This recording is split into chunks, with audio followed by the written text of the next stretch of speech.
ನಾರಾಯಣಂ ಸುರಗುರುಂ ಜಗದೇಕನಾಥಂ ಭಕ್ತಪ್ರಿಯಂ ಸಕಲಲೋಕನಮಸ್ಕೃತಂಚ ತ್ರೈಗುಣ್ಯವರ್ಜಿತಮಜಂ ವಿಭುಮಾದ್ಯಮೀಶಂ ವಂದೇ ಭವಘ್ನಂ ಅಮರಾಸುರಸಿದ್ಧವಂದ್ಯಂ ನಾರಾಯಣಂ ನಮಸ್ಕೃತ್ಯ ನರಂಚೈವ ನರೋತ್ತಮಂ ದೇವೀಂ ಸರಸ್ವತೀಂ ವ್ಯಾಸಂ ತತೋ ಜಯಮುದೀರಯೇ. ನನ್ನ ಅಧ್ಯಾತ್ಮ ಬಂಧುಗಳೇ, ಒಬ್ಬ ಜ್ಞಾನದ ದಾರಿಯಲ್ಲಿ ಸಾಗುವ ಸಾಧಕ ಜಿಜ್ಞಾಸು, ಅವನಲ್ಲಿ ಇರಬೇಕಾದಂಥ ಸಾಧನೆಗೆ ಪೂರಕವಾಗಿರ್ತಕ್ಕಂಥ ಗುಣಗಳು ಏನು ಅನ್ನೋದನ್ನು ಕೃಷ್ಣ ಹೇಳುವಾಗ ಅಮಾನಿತ್ವಂ ಅಡಂಭಿತ್ವಂ ಎರಡನ್ನು ನಾವು ನೋಡಿದ್ದೇವೆ. ಮೂರನೇದಕ್ಕೆ ಪ್ರವೇಶ ಮಾಡಿದ್ದೇವೆ, ಅಹಿಂಸಾ. ಅಹಿಂಸಾ ಅನ್ನೋದನ್ನು ನಿನ್ನೆ ಸಾಕಷ್ಟು ನಾನು ವಿವರಣೆ ಕೊಟ್ಟೆ. ಅಹಿಂಸಾ ಮತ್ತು ಕ್ಷಾಂತಿ ಅಂತ ಮುಂದೆ ಬರುತ್ತೆ. ಅಹಿಂಸೆ ಅಂದರೆ ಇನ್ನೊಬ್ಬರನ್ನು ನೋಯಿಸದಂತೆ ನಡ್ಕೊಳ್ಳೋದು ಅನ್ನೋದು ಒಂದು ಮಾತಾಯಿತು. ಇನ್ನೊಬ್ಬರನ್ನು ನಾವು ನೋಯಿಸದೇ ಇದ್ದರೂ ಇನ್ನೊಬ್ಬರು ನಮಗೆ ನೋಯಿಸಿದರೆ ನಾವೇನು ಮಾಡಬೇಕು? ಕೆಲವರಿಗೆ ಅದೇ ದಂಧೆ. ಏನೂ ಮಾಡದೆ ಸುಮ್ಮನೆ ತಮ್ಮಷ್ಟಕ್ಕೆ ಇದ್ದವರನ್ನು ಕೆಣಕಿ ಏನಾದರೂ ಉಪದ್ರವಗಳು. ಇನ್ನೊಬ್ಬರು ನೋಯಿಸಿದಾಗ, ಇನ್ನೊಬ್ಬರು ತೊಂದರೆ ಕೊಟ್ಟಾಗ ನಮ್ಮ ಪ್ರತಿಕ್ರಿಯೆ ಏನಿರಬೇಕು? ಒಬ್ಬ ಜ್ಞಾನ ಸಾಧಕನದ್ದು ಕ್ಷಾಂತಿ ಎಂದ ಕೃಷ್ಣ. ಈ ಅಹಿಂಸೆ ಮತ್ತು ಕ್ಷಾಂತಿ ಎರಡು ಒಟ್ಟಿಗೆ ನಾನು ನಿನ್ನೆ ಜಡಭರತನ ಒಂದು ದೃಷ್ಟಾಂತ ನಾನು ವಿವರಿಸ್ತೇನೆ ಅಂತ ಹೇಳಿದ್ದೆ. ಅದು ಮತ್ತು ಈ ಕ್ಷಾಂತಿ ಮತ್ತು ಅಹಿಂಸೆ ಎರಡನ್ನು ಒಟ್ಟಿಗೆ ಇಟ್ಟುಕೊಂಡು ನೋಡಿದರೆ ಒಬ್ಬ ಜ್ಞಾನಿ ಜಡಭರತನಾಗಿ ತೋರಿಸಿದ ರೀತಿ. ಕ್ಷಾಂತಿ ಅಂದರೆ ನಮಗೆ ಅನ್ಯಾಯ ಮಾಡಿದವರಿಗೂ ಕೂಡ ಪ್ರತೀಕಾರ ಮಾಡದೇ ಇರುವುದು. ಅಹಿಂಸೆ ಅಂದರೆ ಯಾರಿಗೂ ತೊಂದರೆ ಮಾಡದೇ ಇರುವುದು. ಕ್ಷಾಂತಿ ಅಂದರೆ ನಮಗೆ ತೊಂದರೆ ಮಾಡಿದವರಿಗೂ ಕೂಡ ಪ್ರತೀಕಾರ ಮಾಡದೇ ಇರುವುದು. ಭಾರಿ ಕಷ್ಟ ಇದೆಲ್ಲ. ಇದನ್ನು ಹೇಳಲಿಕ್ಕೆ ಎಷ್ಟು ಸುಲಭವೋ ಮಾಡಲಿಕ್ಕೆ ಅಷ್ಟು ಸುಲಭ ಅಲ್ಲ. ನಮಗೆ ಎಲ್ಲೋ ಒಂದು ಕಡೆ ಅರೆ ಒಬ್ಬರ ಸುದ್ದಿ ಬೇಡ ಅಂತ ನಮ್ಮಷ್ಟಕ್ಕೆ ನಾವಿದ್ದರೂ ತೊಂದರೆ ಕೊಡ್ತಾರಲ್ಲ, ಇದನ್ನು ಸುಮ್ಮನೆ ಬಿಡಬಾರ್ದು, ಒಂದು ಕೈ ನೋಡಬೇಕು ಅಂತ ಕಂಡುಬಿಡುತ್ತೆ. ಆದ್ದರಿಂದ ಈ ಕ್ಷಾಂತಿ ಅನ್ನೋದು ಭಾರಿ ಕಷ್ಟದ್ದು. ಅಹಿಂಸೆ ಆದರೂ ಕಡೆ ನಮಗೆ ಹಿಂಸೆ ಮಾಡುವ ತಾಕತ್ತಿಲ್ಲದ್ರೆ ನಾವು ಅಹಿಂಸಾವಾದಿಗಳಾಗಿ ಬಿಡ್ತೇವೆ. ಯಾಕಂದರೆ ಒಬ್ಬ ಹೊಡೆದ್ರು ತಿನ್ನೋದೇ, ಯಾಕಂದರೆ ವಾಪಸ್ ಕೊಡೋ ತಾಕತ್ತಿಲ್ಲ. ತಾಕತ್ತಿಲ್ಲದೆ ಇದ್ದರೂ ಅಹಿಂಸೆ ಆಗುತ್ತೆ. ಆದರೆ ಕ್ಷಾಂತಿ ಭಾರಿ ಕಷ್ಟದ್ದು. ನಮಗೆ ಯಾರಾದರೂ ಅನ್ಯಾಯ ಮಾಡಿದರೆ, ಕೇಡು ಬಗೆದರೆ, ಹಿಂಸೆ ಮಾಡಿದರೆ ಅದಕ್ಕೆ ಪ್ರತಿಯಾಗಿ ಏನು ಮಾಡಿದೆ? ಯಾಕೆ ಪ್ರತಿಯಾಗಿ ಏನು ಮಾಡಬಾರದು ಅಂದರೆ ಒಂದು ಸಂಗತಿ ಇದೆ ನೋಡಿ. ನೀವು ಇವತ್ತು ಇದು ಲೋಕದ ದೃಷ್ಟಿಯಿಂದಲೂ ಕೂಡ ನಿಮಗೆ ಯಾರಾದರೂ ಅನ್ಯಾಯ ಮಾಡಿದವರಿಗೆ ನೀವು ಎರಡು ಬಾರಿಸಿದರೆ ಆಕ್ಷೇಪ ಮಾಡುತ್ತದೆ ಸಮಾಜ. ಯಾಕೆಂದರೆ ನೀವು ಕಂಪ್ಲೇಂಟ್ ಮಾಡಬೇಕಿತ್ತು. ಅವರಿಗೆ ಶಿಕ್ಷೆ ಕೊಡಲಿಕ್ಕೆ ಪೊಲೀಸ್ ಡಿಪಾರ್ಟ್ಮೆಂಟ್ ಇದೆ, ಕಾನೂನಿದೆ, ಕೋರ್ಟ್ ಇದೆ. ನೀವು ಯಾಕೆ ಕೊಡೋದು? ಸೊ ಯಾವನೇ ಒಬ್ಬ ತಪ್ಪು ಮಾಡಿದವನಿಗೆ ಪ್ರತೀಕಾರ ಮಾಡುವುದಕ್ಕೆ ನಮಗೆ ಡೈರೆಕ್ಟ್ ಪ್ರತೀಕಾರ ಮಾಡುವ ರೈಟ್ ಇಲ್ಲ. ಅದಕ್ಕೊಂದು ವ್ಯವಸ್ಥೆ, ಲೋಕದಲ್ಲಿಯೂ ಕಾನೂನು ವ್ಯವಸ್ಥೆ ಇದೆ, ಅದಕ್ಕೆ ಮೇಲಿನಿಂದಲೂ ವ್ಯವಸ್ಥೆ. ಹಾಗಾಗಿ ಯಾರಾದರೂ ತಪ್ಪು ಮಾಡಿದರೆ ಶಿಕ್ಷೆ ಕೊಡುವುದು ನಮ್ಮ ಡಿಪಾರ್ಟ್ಮೆಂಟಿಗೆ ಸೇರಿದ ವಿಷಯ ಅಲ್ಲ. ಬಹಳ ಅಂದರೆ ನಮ್ಮ ಮನೆಯಲ್ಲಿ ನಮ್ಮ ಜೂನಿಯರ್ಸು ಮಕ್ಕಳು ಮಾಡಿದರೆ ಅದು ಅವರು ಕೇಳಿದರೆ ನಡೆದರೆ ನಮ್ಮ ಮಾತು ಕೊಡ್ಬೋದು ಏನು. ಬೇರೆ ಊರಿನವರಿಗೆಲ್ಲ ಶಿಕ್ಷೆ ಕೊಡುವ ರೈಟು ನಮಗಿಲ್ಲ. ಆದ್ದರಿಂದ ಅವಳ ಜನ ಮತ್ತೇನು ಮಾಡಬೇಕು ಅಂದರೆ, ತಪ್ಪು ಮಾಡಿದರೂ ಒಂದು ಸಂಗತಿ ಏನು ಅಂದರೆ, ಯಾರೇ ಆದರೂ ತಪ್ಪು ಯಾಕೆ ಮಾಡ್ತಾರೆ? ಈಗ ನಮ್ಮ ವಿರುದ್ಧ ಒಬ್ಬರು ಯಾರೋ ಆಕ್ಷೇಪ ಮಾಡಿದರು, ಟೀಕೆ ಮಾಡಿದರು, ಬೈದರು, ಏನೋ ಒಂದು ಮಾಡಿದರು. ಯಾಕೆ ಮಾಡ್ತಾರೆ? ಎರಡು ಕಾರಣ. ಒಂದು, ನಮ್ಮಲ್ಲಿ ಏನೋ ದೋಷ ಇದ್ದರೂ ಬೈಬೋದು. ದೋಷ ಇಲ್ಲದೇ ಇದ್ದರೂ ದೋಷ ಇದೆ ಅನ್ನೋ ತಪ್ಪು ಕಲ್ಪನೆಯಿಂದ ಬೈಬೋದು. ನಮ್ಮ ಮೇಲೆ ಅವ್ರು ಏನೋ ತಪ್ಪು ಕಲ್ಪನೆಯಿಂದ ಬೈಬೋದು. ದೋಷ ಇದ್ದು ಬೈದರೆ ತಿದ್ದುಕೊಳ್ಳಿಕ್ಕೆ ಒಳ್ಳೇದಾಯ್ತು, ನಾವು ಯಾಕೆ ಅವ್ನಿಗೆ ಒಪ್ಪಿಸ್ಕೋಬೇಕು? ನಮ್ಮ ಡಿಫೆಕ್ಟನ್ನು ಅವರು ಪಾಯಿಂಟ್ಔಟ್ ಮಾಡಿದರೆ ಯಾರಾದರೂ ನಮ್ಮನ್ನು ಟೀಕೆ ಮಾಡಿದರೆ ಮೊದಲು ನಾವು ಅದನ್ನು ಯೋಚನೆ ಮಾಡಬೇಕು. ಅವ್ರು ಟೀಕೆ ಮಾಡಿದ ವಿಷಯ ಉಂಟಲ್ಲ, ಅದು ವಾಸ್ತವಿಕವಾಗಿ ನನ್ನಲ್ಲಿ ಆ ದೌರ್ಬಲ್ಯ ಇದೆಯೋ ಇದ್ರೆ ತಿದ್ದಿಕೊಳ್ಳೋಣ, ಇಲ್ಲ ಹಾಗಾದ್ರೆ ಯಾಕೆ ಹೇಳಿದವ? ತಪ್ಪು ಕಲ್ಪನೆ. ಎರಡು, ತಪ್ಪು ಕಲ್ಪನೆಯಿಂದಲೂ ಹೇಳಬಹುದು, ಅಸೂಯೆಯಿಂದಲೂ ಹೇಳಬಹುದು. ಒಂದು ವ್ಯಕ್ತಿಯ ಮೇಲಿನ ಅಸೂಯೆಯಿಂದ ಇಲ್ಲದೇ ಇದ್ದದ್ದನ್ನು ಸೃಷ್ಟಿ ಮಾಡಿ ಹೇಳಬಹುದು. ಅವನಿಗೆ ನನ್ನ ಮೇಲೆ ಅಸೂಯೆ ಬರಲಿಕ್ಕೆ ಏನು ಕಾರಣ? ಅಥವಾ ತಪ್ಪು ಕಲ್ಪನೆ, ನನ್ನ ಮೇಲೆ ತಪ್ಪು ಕಲ್ಪನೆಯಿಂದ ಯಾರೋ ನನ್ನನ್ನು ಅವರಿಗೆ ಹೇಳುವಾಗ ನನ್ನ ಬಗ್ಗೆ ತಪ್ಪು ಭ್ರಮೆ ಬರುವಾಗ ಹೇಳಿದರು, ಸರಿ ನಾನು ಹೀಗೆ ಮೋಸಗಾರ, ಸುಳ್ಳ ಅಂತೇನೋ ಹೇಳಿದರು, ಅದನ್ನು ನಂಬಿದರು ಅವರು. ಹಾಗಾದರೆ ಈ ವಿಷಯ ಏನು ಅಂದರೆ, ಈ ನಾನು ಅಂತ ಅನ್ನುವಂಥದ್ದು ಒಂದು ಜೀವ ಇದೆ ಇಲ್ಲಿ. ನನ್ನನ್ನು ಟೀಕೆ ಮಾಡೋರ ಒಳಗೊಂದು ಜೀವ ಇದೆ. ಆ ಜೀವಕ್ಕೂ ದ್ವೇಷ ಉಂಟಾ? ಏನಿಲ್ಲ, ಅದು ನಿರಾಳ. ದ್ವೇಷ ಇರುವುದು ಈ ಮೇಲಿನ ಇನ್ಫ್ಲೂಯೆನ್ಸಸ್, ಎಕ್ಸ್ಟರ್ನಲ್ ಇನ್ಫ್ಲೂಯೆನ್ಸಸ್ಸು, ಆ ಫೋರ್ಸಸ್. ನನ್ನ ಮೇಲೆ ನೀವು ಹೇರಿದ ಭಾವನೆಗಳು, ನಿಮ್ಮ ಮೇಲೆ ಈ ಮೇಲಿನ ಮಾನಸಿಕವಾದಂಥ ಸ್ತರದಲ್ಲಿ ದ್ವೇಷ ಇರುವುದು. ಜೀವದ ಸ್ತರದಲ್ಲಿ ದ್ವೇಷ ಇಲ್ಲ. ಆ ಮಾನಸಿಕದಲ್ಲಿ ಅಂದರೆ ಸತ್ವ, ರಜಸ್ಸು, ತಮಸ್ಸು, ಯಾವುದೋ ಒಂದು ಗುಣದ, ಆ ತಮೋ ಗುಣದ ಫೋರ್ಸಿನಿಂದ ನನಗೆ ತಪ್ಪು ಕಲ್ಪನೆ ಬಂದಿದೆ.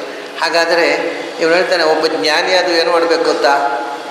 ಭಗವಂತ ಅವನು ತಮೋ ಗುಣದಿಂದ ದಾರಿ ತಪ್ಪಿ ಏನೋ ತಪ್ಪು ತಿಳ್ಕೊಂಡಿದ್ದಾನೆ, ಅವನಿಗೆ ಯಥಾರ್ಥ ಜ್ಞಾನ ಕೊಡು. ಆ ತಮೋ ಗುಣ ತೆಗೆದು ಸತ್ವದ ದಾರಿಯಲ್ಲಿ ಅವನಿಗೆ ತಿಳುವಳಿಕೆ ಕೊಡು, ತಿದ್ದು ಅವನನ್ನು ಅಂತ ದೇವರ ಹತ್ರ ಪ್ರಾರ್ಥನೆ ಮಾಡಬೇಕು ಹೊರತು ಕತ್ತಿ ಕುಡುಗೋಲು ಹಿಡ್ಕೊಂಡು ಹೋಗೋದಲ್ಲ. ಅದು ಇನ್ನೊಬ್ಬರನ್ನು ಅಸ್ತ್ರಗಳ ಮೂಲಕ ತಿದ್ದುವುದು ಒಂದೇ. ಒಂದು ಕಾಲದಲ್ಲಿ ಈ ದೇಶದಲ್ಲಿ ಅದೇ ನ್ಯಾಯ ದಾನ ಮಾಡ್ತಕ್ಕಂಥದ್ದು ಕಾನೂನು, ಅದು ಕ್ಷತ್ರಿಯರು ಅಂತ ಹಿಂದೆ ಇದ್ದರು, ಅವರಿಗೆ ಮಾತ್ರ ಶಿಕ್ಷೆ ಕೊಡುವ ಅಧಿಕಾರ ಇದೆ ಲೋಕದಲ್ಲಿ.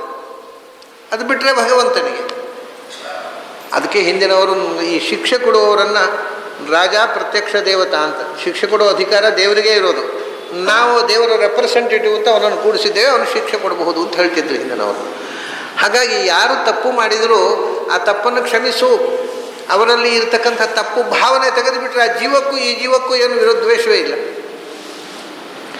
ಈ ದ್ವೇಷ ಪ್ರೀತಿ ಅನ್ನೋದನ್ನು ನಾವು ಕ್ರಿಯೇಟ್ ಮಾಡಿಕೊಳ್ಳೋದಲ್ವ. ಈಗ ನೋಡಿ, ಒಬ್ಬ ಹುಡುಗ ಇರ್ತಾನೆ, ಒಬ್ಬ ಹುಡುಗಿ ಇರ್ತಾಳೆ, ಪರಿಚಯವೇ ಇಲ್ಲ, ಯಾವುದೋ ಊರು, ಅರ್ಥಾರ್ಥ ಸಂಬಂಧ ಇಲ್ಲ, ಗುರುತಿಲ್ಲ, ಅರ್ಥ ಇಲ್ಲ. ಒಂದು ದಿವಸ ಯಾವ ಬಂದರು, ನೋಡಿದರು, ಪರಿಚಯ ಆಯಿತು, ಜಾತಕ ಕೊಟ್ಟು ಮದುವೆ ಆಯಿತು. ಮದುವೆ ಆದ ಮೇಲೆ ಏನು ಜನ್ಮ ಜನ್ಮಾಂತರದ ಬಂಧು ಅನ್ನುವಾಗ ಅಸಾಧಾರಣವಾದ ಪ್ರೀತಿ ಶುರುವಾಯಿತು. ಅದರ ಮುಂಚೆ ಪರಿಚಯವೇ ಇಲ್ಲ. ಅದರ ಮುಂಚೆ ಮದುವೆ ಆಗೋ ಮುಂಚಿನ ದಿವಸ ಎಲ್ಲಾದರೂ ಇವನು ಹೀಗೆ ಕಣ್ಣು ಹೊಡೆದಿದ್ದರೆ ಸಿಟ್ಟಿಗಳ್ತಿತ್ತ ಹುಡುಗಿ, ಏನು ರೀ ಆ ಹುಡುಗ ನನ್ನ ಕಣ್ಣು ಹೊಡಿತಾರೆ ದರಿದ್ರ ಅಂತ. ಮರುದಿವಸ ಕಣ್ಣು ಹೊಡೆದ್ರೆ ಬ್ರಹ್ಮಾನಂದ, ನಮ್ಮ ಯಜಮಾನರು ಕಣ್ಣು ಹೊಡೆದ್ರು ನನಗೆ. ಅದೇ ಏನಿದು, ಯಾಕೆ ಬಂತು ಪ್ರೀತಿ, ಎಲ್ಲಿಂದ ಬಂತದು? ಮಾನಸಿಕ, ಅದು ನಾವು ಹಚ್ಚಿಕೊಂಡೆವು ಬಂತು. ಹಾಗೇ ದ್ವೇಷ ಅಲ್ಲ. ಆದ್ದರಿಂದ ಆ ಜೀವಕ್ಕೆ ಸಂಬಂಧಪಟ್ಟದಲ್ಲ. ಈ ನಿಜವಾಗಿ ವಾಸ್ತವಿಕವಾಗಿ ಇದು ವಿಷಯ ಏನಂದರೆ, ಆ ಹೆಂಡತಿ ಅನ್ನುವ ಜೀವ, ಗಂಡ ಅನ್ನುವ ಜೀವ ಗಂಡ ಹೆಂಡತಿ ಆಗಿರಬೇಕಾಗಿಲ್ಲ. ಇದು ಮಾನಸಿಕವಾದ ಗಂಡ ಹೆಂಡತಿ ಭಾವ. ಆ ಜೀವಕ್ಕೆ ಗಂಡ ಹೆಂಡತಿ ಸಂಬಂಧ ಇಲ್ಲ. ಜೀವದ ಸಂಬಂಧ ಆಗಿದೆ, ಹಿಂದಿನ ಜನ್ಮದಲ್ಲೂ ಗಂಡ ಹೆಂಡತಿ ಆಗಿರಬೇಕು, ಅದರ ಹಿಂದಿನಲ್ಲೂ ಗಂಡ ಹೆಂಡತಿ ಆಗಿರಬೇಕು ಅವರೇ. ಯಾವ ಜನ್ಮದಲ್ಲಿ ಯಾರು ಗಂಡನೋ ಯಾರೇ ಹೆಂಡತಿ. ಅದರಿಂದ ಅದು ಜೀವಕ್ಕೆ ಸಂಬಂಧಪಟ್ಟದಲ್ಲ, ಭಾವಕ್ಕೆ ಸಂಬಂಧಪಟ್ಟದ್ದು. ರಿಲೇಷನ್ಶಿಪ್ಪು ಭಾವಕ್ಕೆ ಸಂಬಂಧಪಟ್ಟದ್ದು, ಜೀವಕ್ಕೆ ಸಂಬಂಧಪಟ್ಟದ್ದಲ್ಲ. ಜೀವಕ್ಕೆ ಸಂಬಂಧಪಟ್ಟ ರಿಲೇಷನ್ಶಿಪ್ಪನ್ನು ದೇವತೆಗಳಿಗೆ ಮಾತ್ರ, ಅಲ್ಲಿ ಪರ್ಮನೆಂಟ್. ಬ್ರಹ್ಮ ಸರಸ್ವತಿ ಅಂದರೆ ಅದು ಯಾವ ಕಲ್ಪಕ್ಕೆ ಹೋದ್ರೆ ಸರಸ್ವತಿಯೇ ಬ್ರಹ್ಮನೇ. ಅದು ಪೋಸ್ಟ್ಪೋನ್ ಚೇಂಜ್ ಆಗುವುದಿಲ್ಲ, ದಾಂಪತ್ಯ ವ್ಯತ್ಯಾಸ ಆಗುವುದಿಲ್ಲ. ಅಥವಾ ಶಿವಪಾರ್ವತಿಯರು, ಇಂದ್ರ ಶಚಿ, ದೇವತೆಗಳಲ್ಲಿ ಬದಲಾವಣೆ ಆಗುವುದಿಲ್ಲ.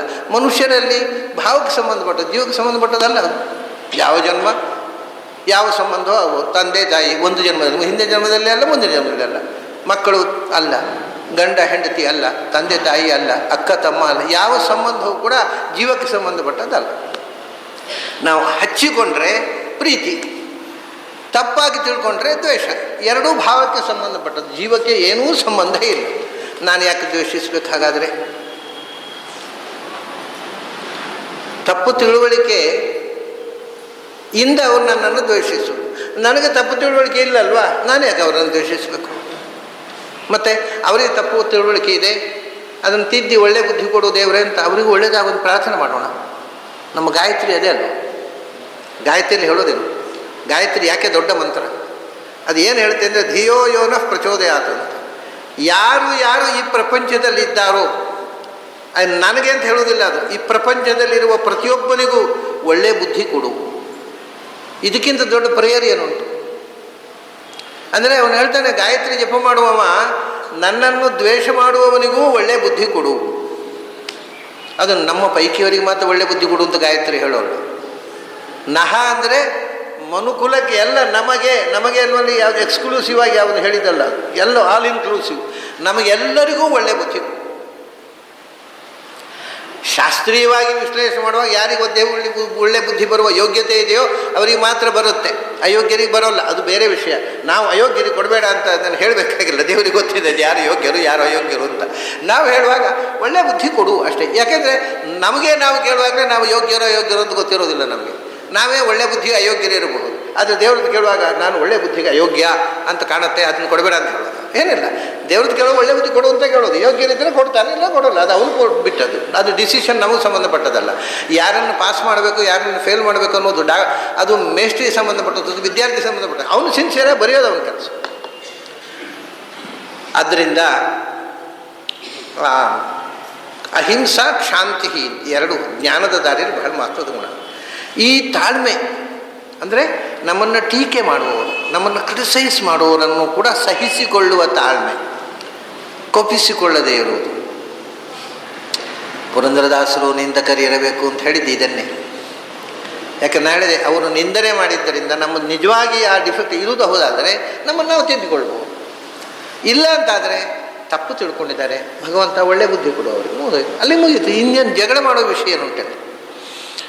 ಅಂದರೆ ಈ ಎಷ್ಟೋ ಸಮಸ್ಯೆಗಳು ನಮ್ಮ ಜೀವನದಲ್ಲಿ ನಾವು ಎದುರಿಸುವಂಥ ಹತ್ತಾರು ಸಮಸ್ಯೆಗಳೆಲ್ಲ ಇದೇ ರೀತಿಯ ಯಾವುದೋ ಒಂದು ತಪ್ಪು ಕಲ್ಪನೆ ಮತ್ತು ತಪ್ಪು ಕನ್ಕ್ಲೂಷನ್ನಿಂದ ಬರುವಂಥವು.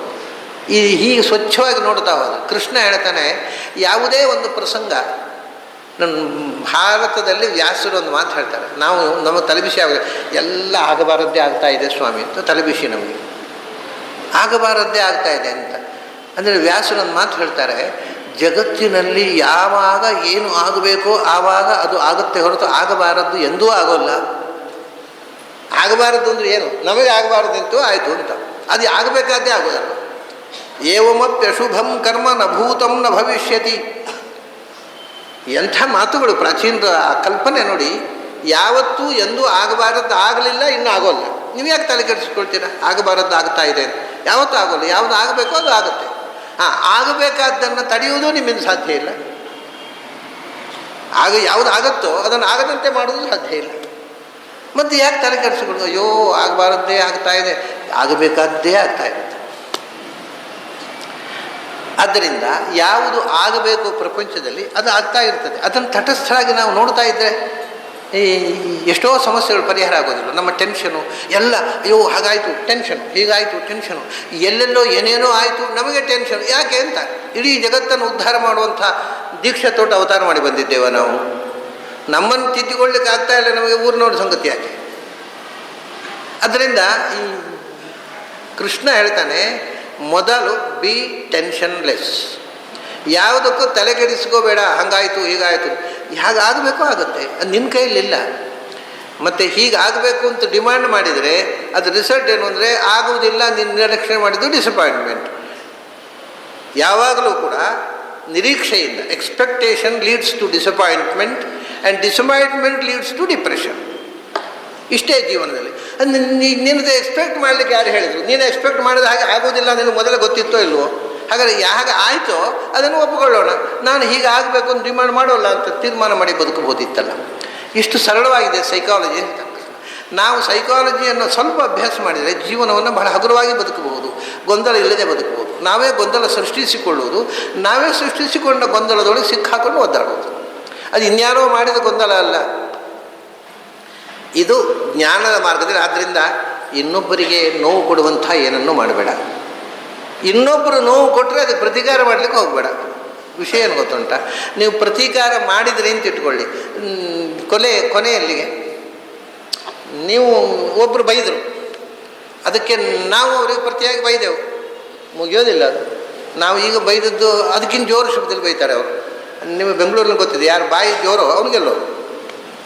ನೀವು ರಸ್ತೆಯಲ್ಲಿ ಹೋಗುವ ಆಕ್ಸಿಡೆಂಟ್ ಆದ್ರೆ ನೀವೇ ಗೊತ್ತಿದ್ರು ಮೊದಲು ನೀವೇ ಬಾಯಿ ತೆಗೆದ್ರೆ ಅವ್ನು ತಪ್ಪಾಗ್ತಾನೆ, ಪೆಟ್ಟು ತಿಂದವ.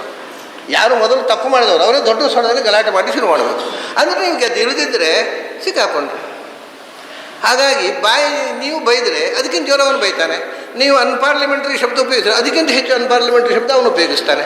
ಯಾಕೆಂದರೆ ಕೊನೆ ಫೈನಲ್ ನಂದು ಆಗಬೇಕು ಅಂತ ಅವನಿಗೂ ಇದೆ. ಮುಗಿಯೋದೇ ಇಲ್ಲ, ಇದು ಜಗಳ ಮುಗಿಯೋದೇ ಇಲ್ಲ. ಕಡೆಗೆ ಬಾಯಲ್ಲಿ ಮುಗಿಲಿಲ್ಲ, ಕೈಯಲ್ಲಿ ಶುರುವಾಗುತ್ತೆ, ಕತ್ತಿ ಗುಡುಗೋಲು, ಕಡೆಗೆ ಒಂದು ಕೊಲೆಯಲ್ಲಿ ಉಂಟು. ಯಾವುದೇ ಒಂದನ್ನು ನೀವು ಹಿಂಸೆಗೆ ಪ್ರತಿಹಿಂಸೆಯಿಂದ problem will never be solve. ಮತ್ತು ಅವನು ನಿಮ್ಗೆ ಉಪದ್ರ ಕೊಟ್ಟಾಗ ನೀವು ಅದನ್ನು ಸಿಂಪ್ಲಿ ಪ್ರತೀಕಾರ ಮಾಡದೆ ಇದ್ದುಬಿಡಿ. ಅದಕ್ಕೆ ಪ್ರತೀಕಾರವೇ ಮಾಡಬೇಡಿ. ಅದರ ಬದಲಿಗೆ ಅವನನ್ನೋ ಪ್ರೀತಿಸಿ. ಆಗ ಅವನಿಗೆ ಪಶ್ಚಾತ್ತಾಪ ಆಗೋಲ್ವ, ಅಯ್ಯೋ ದೇವರೇ ನಾನು ಎಷ್ಟು ಬೈದೆ, ಎಷ್ಟು ಟೀಕೆ ಮಾಡಿದೆ, ಆದರೂ ಆ ಮನುಷ್ಯ ಏನು ಇಲ್ಲರಿ, ಅವನು ಇವತ್ತಿಗೂ ನನ್ನನ್ನು ಪ್ರೀತಿಸ್ತಾ ಇದ್ದಾನೆ. ಛೇ ಎಂದು ಒಂದು ವೇಳೆ ದ್ವೇಷ ಮಾಡುವವನ ಮನಃಪರಿವರ್ತನೆ ಆಗುವುದಿದ್ದರೆ ನೀವು ಪ್ರೀತಿಯಿಂದ ಗೆಲ್ಲಬಹುದು ಹೊರತು ದ್ವೇಷವನ್ನು ದ್ವೇಷದಿಂದ ಗೆಲ್ಲಲಿಕ್ಕೆ ಆಗೋಲ್ಲ, ಹಿಂಸೆಯನ್ನು ಹಿಂಸೆಯಿಂದ ಗೆಲ್ಲಲಿಕ್ಕೆ ಆಗೋಲ್ಲ. ಆದ್ದರಿಂದ ಅಹಿಂಸೆ ಮತ್ತು ಕ್ಷಾಂತಿಯಿಂದ ನೀನು ಜಗತ್ತನ್ನು ಗೆಲ್ಲಬಹುದು. ಆದರೆ ಹಿಂಸೆಯಿಂದ ಮತ್ತು ಅಶಾಂತಿಯಿಂದ ಹೋರಾಟದಿಂದ ಜಗತ್ತನ್ನು ಗೆಲ್ಲಲಿಕ್ಕೆ ಆಗೋದಿಲ್ಲ. ಯಾಕಂದರೆ ಸೋತವ ಒಮ್ಮೆ ಸೋಲಿಸ್ಬೋದು. ನೀವು ಬಲಿಷ್ಠರಾಗಿದ್ದರೆ ನಿಮ್ಮ ಹತ್ರ ಅವನಿಗಿಂತ ಹೆಚ್ಚು ವೆಪನ್ಸ್ ಇದ್ದರೆ ನೀವು ಒಮ್ಮೆ ಸೋಲಿಸಬಹುದು. ಆದರೆ ಸೋತವನು ಪ್ರತಿಕ್ಷಣವು ಇದಕ್ಕೆ ಹೇಗೆ ಸೇಡು ತೀರಿಸುವುದು ಅನ್ನೋದನ್ನೇ ಯೋಚಿಸ್ತಾ ಇರ್ತಾನೆ ಹೊರತು ಅವನು ಎಂದೂ ನಿಮ್ಮನ್ನು ಪ್ರೀತಿಸುವುದಿಲ್ಲ. ಹಾಗಾದರೆ ಆ ಸೋಲು ಅನ್ನೋದು ಮತ್ತೊಂದು ಹೋರಾಟಕ್ಕೆ ನಾಂದಿ ಆಗುತ್ತೆ. ಅಂದು ಕೃಷ್ಣ ಹೇಳ್ತಾನೆ, ಇದು ಜ್ಞಾನದ ದಾರಿಯಲ್ಲ, ಅಹಿಂಸಾ ಶಾಂತಿ. ಇದಕ್ಕೆ ನಾನು ಹೇಳಿದ್ದು ದೊಡ್ಡ ಉದಾಹರಣೆ. ಬಹಳ ದೊಡ್ಡ ಜ್ಞಾನಿ ಜಡಭರತ. ಅವನು ಹಿಂದಿನ ಜನ್ಮದಲ್ಲಿ ಭರತ ಚಕ್ರವರ್ತಿ ಆಗಿದ್ದವ. ಹಿಂದಿನ ಜನ್ಮ ಅಂದರೆ ಹಿಂದಿನ ಜನ್ಮಕ್ಕಿಂತ ಹಿಂದಿನ ಜನ್ಮ, ಅದರಿಂದ ಹಿಂದಿನ ಇದು ಜಿಂಕೆ ಮರಿ ಆಗಿದ್ದ, ಅದಕ್ಕಿಂತ ಹಿಂದಿನಲ್ಲಿ ಚಕ್ರವರ್ತಿ ಆಗಿದ್ದ. ಆಮೇಲೆ ಒಂದು ಜಿಂಕೆ ಮರಿಯಾಗಿ ಹುಟ್ಟಿದ. ಆಮೇಲೆ ಒಂದು ಬಡ ಬ್ರಾಹ್ಮಣನ ಮನೆಯಲ್ಲಿ ಎರಡನೇ ಹೆಂಡತಿಯ ಮಗನಾಗಿ ಹುಟ್ಟಿದ. ಎರಡು ಹೆಂಡತಿ ಅವನಿಗೆ ಅಂದರೆ ಅವನ ತಂದೆಗೆ. ಅವನು ಎರಡು ಹೆಂಡತಿ, ಅದು ಎರಡನೇ ಹೆಂಡತಿ ಮಗ. ಸರಿ, ಇವನಿಗೆ ನೆನಪಿತ್ತು ಹಿಂದಿನದೆಲ್ಲ. ಈ ಚೇತನ ಅನ್ನೋದು ಓಪನ್ ಆಗುತ್ತೆ. ಹಿಂದಿನ ಜನ್ಮದಲ್ಲಿ ತಾನು ಜಿಂಕೆಯಾದದ್ದು ನೆನಪಿದೆ. ತಾನು ಚಕ್ರವರ್ತಿಯಾಗಿ ಇಡೀ ದೇಶದ ಜನ ತನ್ನ ಕಾಲಿಗೆ ಅಡ್ಡ ಬಿದ್ದು ತನ್ನನ್ನು ಪಾಲಕಿಯನ್ನು ಹೊತ್ತು ತಿರುಗಿದ್ದು ನೆನಪಿದೆ. ತಾನು ಸಮ್ರಾಟಾಗಿ ಸಮಸ್ತ ಸಂಪತ್ತಿನ ವೈಭವ. ಇಲ್ಲಿ ಬಡ ಬ್ರಾಹ್ಮಣನ ಮಗ, ಊಟಕ್ಕೆ ಗತಿ ಇಲ್ಲ, ಅವನಿಗೆ ನಗು ಬರಬೇಕು. ಇದೆಲ್ಲ ಗೊತ್ತಿದ್ದಾಗ ಒಂದು ಕಾಲದಲ್ಲಿ ಈ ದೇಶದ ಸಮ್ರಾಟ್, ಇವತ್ತು ಊಟಕ್ಕೆ ಗತಿ ಇಲ್ಲದ ಒಂದು ಬಡವನ ಮಗ. ಅವನು ಹಿಂದಿನ ಜನ್ಮ ಈ ಜನ್ಮವನ್ನು ಕಾಂಟ್ರಾಸ್ಟ್. ಅವನಿಗೆ ಆ ಎರಡರ ನೆನಪಿನಿಂದ ಒಂದು ಬ್ಯಾಲೆನ್ಸ್ ಬಂತು, ನಗು ಬಂತು ಅವನಿಗೆ. ಈ ಬಡತನವನ್ನು ನಗು, ನಾನೇ ಸಮ್ರಾಟ್ ಆಗಿದ್ದೆ, ನನ್ನನ್ನೆಲ್ಲ ಹೊತ್ಕೊಂಡು ಹೋಗ್ತಿದ್ರು, ಈಗ ಬೇರೊಬ್ಬ ರಾಜನ ಪಾಲಕ್ಕೆ ಹೊರತಾ ಇದ್ದಾನೆ ಇವ. ಆ ನಗು ಅವನಿಗೆ. ಯಾಕೆಂದರೆ ಒಂದು ಕಾಲದಲ್ಲಿ ಇವನು ಹಿಂದಿನವರೆಲ್ಲ ನನ್ನ ಪಾಲಕ್ಕೆ ಹೊತ್ತಿದ್ರು, ಇವತ್ತು ಈ ರಾಜನ, ಇವನು ಪುಡ್ಕೋಶಿ ರಾಜ ಎಷ್ಟಾಯ್ತು ದೊಡ್ಡ ಇವನು, ಅವನ ಪಾಲಕ್ಕೆ ನಾನು ಹೊರತಾ ಇದ್ದೀನಿ. ಅವನಿಗೆ ನಗು ಏನೂ ಇದ್ದಿಲ್ಲ. What is life? ಎಂಥ ಪರಿಣಾಮ. ಒಂದು ಕಾಲದಲ್ಲಿ ಈ ನನ್ನ ಪಾಲಕ್ಕೆ ಹೊರುವುದಕ್ಕೆ ರಾಜಾಧಿರಾಜರು ಕ್ಯೂ ನಿಲ್ತಿದ್ರು, ಇವತ್ತು ಯಾವನೋ ಒಬ್ಬ ಹಳ್ಳಿ ರಾಜನ ಪಾಲಕ್ಕೆ ನಾನು ಹೊರತಾ ಇದ್ದೀನಿ. ಖುಷಿ. ಆ ಅನುಭವದಿಂದ ಅವನಿಗೆ ಅಸಹ್ಯ ಅನ್ನಿಸಲಿಲ್ಲ, ಜೀವನ ಮೋಜು ಅನ್ನಿಸ್ತು. ಜೀವನದ ಈ ಬದಲಾವಣೆಗಳು ಅವನು ಎಂಜಾಯ್ ಮಾಡಿದ. ಅದರಿಂದ ಅವನಿಗೇನಾಯಿತು ಗೊತ್ತುಂಟ, ಒಂದು ಥರದ ನಿರ್ಲಿಪ್ತತೆ ಬಂತು. ಯಾರ ಮೇಲೂ ಸಿಟ್ಟಿಲ್ಲ, ಬಡತನದ ಮೇಲೆ. ಮನೆಯಲ್ಲಿ ಅವನ ಮನೆತಾಯಿ ಅವನನ್ನು ಸಸಾರ ಮಾಡಿದರು, ಅವರ ಅಣ್ಣ ತಮ್ಮಂದಿರು ಅವನನ್ನು ಸಸಾರ ಮಾಡಿದರು, ಸೋದರರು. ಯಾಕೆಂದರೆ ಇವನಿಗೆ ಎಲ್ಲ ಆ ಹಿಂದಿನ ಜನ್ಮದ ಎಲ್ಲ ವಿಷಯಗಳು ಗೊತ್ತಿರೋದ್ರಿಂದ ಈ ಜನರ ಹತ್ರ ಮಾತಾಡಲಿಕ್ಕೆ ಇಷ್ಟ ಆಗ್ತಿರ್ಲಿಲ್ಲ. ಇವಾಗ ಏನೂ ಗೊತ್ತಿಲ್ಲ, ಮುಂದಿಂದ ಗೊತ್ತಿಲ್ಲ, ಬಾಯಿ ಬಂದಾಗ ಮಾತಾಡೋದು, ಸರ್ವಜ್ಞರ ಹಾಗೆ ಮಾತಾಡೋದು. ಪ್ರತಿಯೊಬ್ಬರು ಕೂಡ ಅವನಿಗೇನು ಗೊತ್ತಿಲ್ಲ, ಅವನು ಪೆದ್ದು ಅಂತ ಇವು ಮಾತಾಡೋದು. ಅವನಿಗೆ ಈ ಮಾತಾಡೋರು ಪೆದ್ದುತನ ನೋಡಿ ನಗು ಬರೋದು. ಏನು ಅಂತ ಮಾತಾಡೋದು ಇವುಗಳ ಹತ್ರ? ತಮಗೆ ಏನೂ ಗೊತ್ತಿಲ್ಲ, ಬ್ಯಾಕ್ಗ್ರೌಂಡ್ ಇಲ್ಲ, ಮುಂದಿಲ್ಲ, ಹಿಂದಿಲ್ಲ. ಆದರೆ ತಾವೇ ಮಹಾ ಬುದ್ಧಿವಂತರ ಹಾಗೆ ಎಲ್ಲರ ಬಗ್ಗೆಯೂ ಕಮೆಂಟ್ ಮಾಡ್ತಾ ಮಾತಾಡ್ತಾ ತಿರುಗ್ತಾ ಇದ್ದಾವೆ. ಇವ್ರ ಹತ್ರ ಏನು ಮಾತಾಡೋದು? ಬಾಯಿ ಮುಚ್ಚಿ ಕೂತ್ಬಿಟ್ಟ, ಮಾತಿಲ್ಲ. ಎಂತೇಳಿದ್ರು, ಇದು ಪೆದ್ದು ಮಾತಾಡಿಗೆ ಬರೋಲ್ಲ ಅಂತ. ಅವನಿಗೆ ಇಂಥವ್ರ ಹತ್ರ ಏನು ಮಾತಾಡೋದು ಅಂತ ಬಾಯಿ ಮುಚ್ಚಿ ಕೂತ. ಈ 3-4 ಜನ್ಮಗಳ ಪೂರ್ತಿ ಅನುಭವ ಎಚ್ಚರವಾಗಿ ಅವನಿಗೆ ಕಂಡಾಗ ಏನೂ ಗೊತ್ತಿಲ್ಲದೆ ತಲೆಹರಟೆ ಮಾತಾಡುವ ಮಂದಿಯನ್ನು ನೋಡುವಾಗ ಅವನಿಗೆ ಅಸಹ್ಯ ಕಂಡು ಇವ್ರ ಹತ್ರ ಏನು ಮಾತಾಡೋದು, ಮಾತುಕತೆ ಬೇಡ, ಮೂಕನಾಗಿಬಿಟ್ಟು. ತಂದೆ ಏನು ಮಾಡಿದ, ಉಳಿದ ಮಕ್ಕಳಿಗೆಲ್ಲ ವೇದ ಪಾಠ ಅದು ಇದು ಎಲ್ಲ ಮಾಡಿದ, ಇವನಿಗೆ ಪಾಠವೇ ಮಾಡಲಿಲ್ಲ. ಯಾಕಂದರೆ ಇವ ಮೂಕ ಇದು, ಇದು ಪಾಠ ಅಂತ ಇವನಿಗೆ ಪಾಠ ಇಲ್ಲ, ಪ್ರವಚನ ಇಲ್ಲ, ಮನೆಯಲ್ಲಿ ಸಸಾರ, ಊರಲ್ಲಿ ಸಸಾರ, ಆನಂದವಾಗಿದ್ದ. ಅಂದರೆ ಒಂದು ದೃಷ್ಟಿಯಿಂದ ಇನ್ನೊಬ್ಬರಿಂದ ತಿರಸ್ಕೃತನಾಗಿ ಯಾರು ಸುದ್ದಿಯೂ ಇಲ್ಲದೆ ಏಕಾಂತ ಇರೋದು ಉಂಟಲ್ಲ, ಆ ಆನಂದ ಅದ್ಭುತ. ಅದು ಈ ಪಾಪ್ಯುಲರ್ ಆಗಿಬಿಟ್ರೆ ಕಷ್ಟ, ಎಲ್ಲ ಮುತ್ತಿಗೆ ಹಾಕ್ತಾರೆ, ಸ್ವಂತ ಪರ್ಸನಲ್ ಲೈಫೇ ಇಲ್ಲ ಅವನಿಗೆ. 24 ಗಂಟೆಯೂ ಪರ್ಸನಲ್ ಲೈಫೇ, ಯಾರೋ ಒಂದು ಸುದ್ದಿ ಬರ್ತಿರಲಿಲ್ಲ, ಮನೆ ಮಂದಿ ಊಟಕ್ಕೆ ಬಾ ಅಂತ ಕರೀತಿರಲಿಲ್ಲ, ಅವನು ಇವನು ಹೋಗ್ತಿರ್ಲಿಲ್ಲ. ಮತ್ತು ಹೇಗೆ ಬದುಕ್ತಿದ್ದ ನೋಡಿ, ಈ ಒಬ್ಬ ಜ್ಞಾನಿಯ ಜೀವನ, ದೊಡ್ಡ ಜ್ಞಾನಿ. ಯಾರಾದರೂ ಎಲ್ಲಿಯಾದರೂ ಹೋಗಿ ಜಗಲಿಯಲ್ಲಿ ಮಲ್ಕೊಳ್ತಿದ್ದಂತೆ. ಅಂದರೆ ಮನೆಯಲ್ಲಿ ಸರಿಯಾಗಿ ಅವನಿಗೆ ಕೋಣೆ ಗಿಣೆ ಏನೂ ಪ್ರೊವೈಡ್ ಮಾಡಲಿಲ್ಲ, ತಾಯಿ ಅಣ್ಣ ತಮ್ಮಂದಿರು. ಯಾವುದಾದ್ರೂ ಜಗಲಿಯಲ್ಲಿ ಹೋಗಿ ಮಲ್ಕೊಳ್ತಿದ್ದಂತೆ. ಆವಾಗ ಅವನಿಗೆ ನಗು, ಹಂಸತೂಲಿಕಾ ತಲ್ಪದಲ್ಲಿ ಮಲಗುತ್ತಾ ಇದ್ದೆ ಚಕ್ರವರ್ತಿ ಆಗುವಾಗ, ಈಗ ಈ ಮನೆಯ ಜಗಲಿಯಲ್ಲಿ ಆನಂದ. ಈ ಕಾಂಟ್ರಾಸ್ಟೇ ಒಂದು ಆನಂದ, ಆ ಜಗಲಿಯಲ್ಲಿ ಮಲಗೋದು. ಆಮೇಲೆ ತಮಾಷೆ ಏನಂದರೆ, ಆ ಊರಿನಲ್ಲಿ ನಮ್ಮ ಜನಗಳ ಬುದ್ಧಿ ನೋಡಿ, ಆವಾಗಲೂ ಹಾಗೆ ಇವಾಗಲೂ ಹೀಗೆ. ಏನು ಅಂದರೆ, ಆ ಮನೆಯಲ್ಲಿ ಅವನಿಗೆ ಎಲ್ಲ ಏನಾದರೂ ತಿನ್ಲಿಕ್ಕೆ ಕೊಡೋದು. ಮನೆಯಲ್ಲಿ ನೀವು ಬಾಳೆಹಣ್ಣು ತಂದರೆ ಒಳ್ಳೆಯ ಬಾಳೆಹಣ್ಣೆಲ್ಲ ಮನೆಯವರು ತಿನ್ನೋದು, ಅದು ಕೊಳೆತರೆ ಅವನಿಗೆ ಆದೀತು ಇಟ್ಟು ಬಿಸಾಡಿಬೇಡ ಅವನಿಗೆ ಕೊಡುವ ಅಂತ. ಕೊಳೆತ ಬಾಳೆಹಣ್ಣೆಲ್ಲ ಜಡ ಬರುತ್ತನಿಗೆ, ಅವನು ತಿಂತಿದ್ದ, ನಗ್ತಾ ತಿಂತಿದ್ದ. ಒಂದು ಕಾಲದಲ್ಲಿ ಷಡ್ರಸ ಅನ್ನೋ ಭೋಜನ, ಒಂದು ಕಾಲದಲ್ಲಿ ಕೊಳೆತ ಬಾಳೆಹಣ್ಣಿನ ಭೋಜನ, ಇದು ವಿಧಿಲೇ ಅದು ತಿಂತಿದ್ದ. ಏನು ಕೊಳೆತರೂ ಬಿಸಾಡ್ತಿರ್ಲಿಲ್ಲ ಊರಿನ ಜನ. ಅವನಿಗೆ ಜಡವರ್ತನೆ ಕೊಡುವ, ಸುಮ್ಮನೆ ಹಾಳು ಮಾಡೋದು ಬೇಡ, ಅದೊಂದು ಉಂಟಲ್ಲ ಪ್ರಾಣಿ ತಿನ್ನಲಿ. ಇದು ಬುದ್ಧಿ ನಮ್ಮದು, ಮನುಷ್ಯರ ಬುದ್ಧಿ. ಅವನು ಜಗತ್ತಿನ ಶ್ರೇಷ್ಠ ಜ್ಞಾನಿ.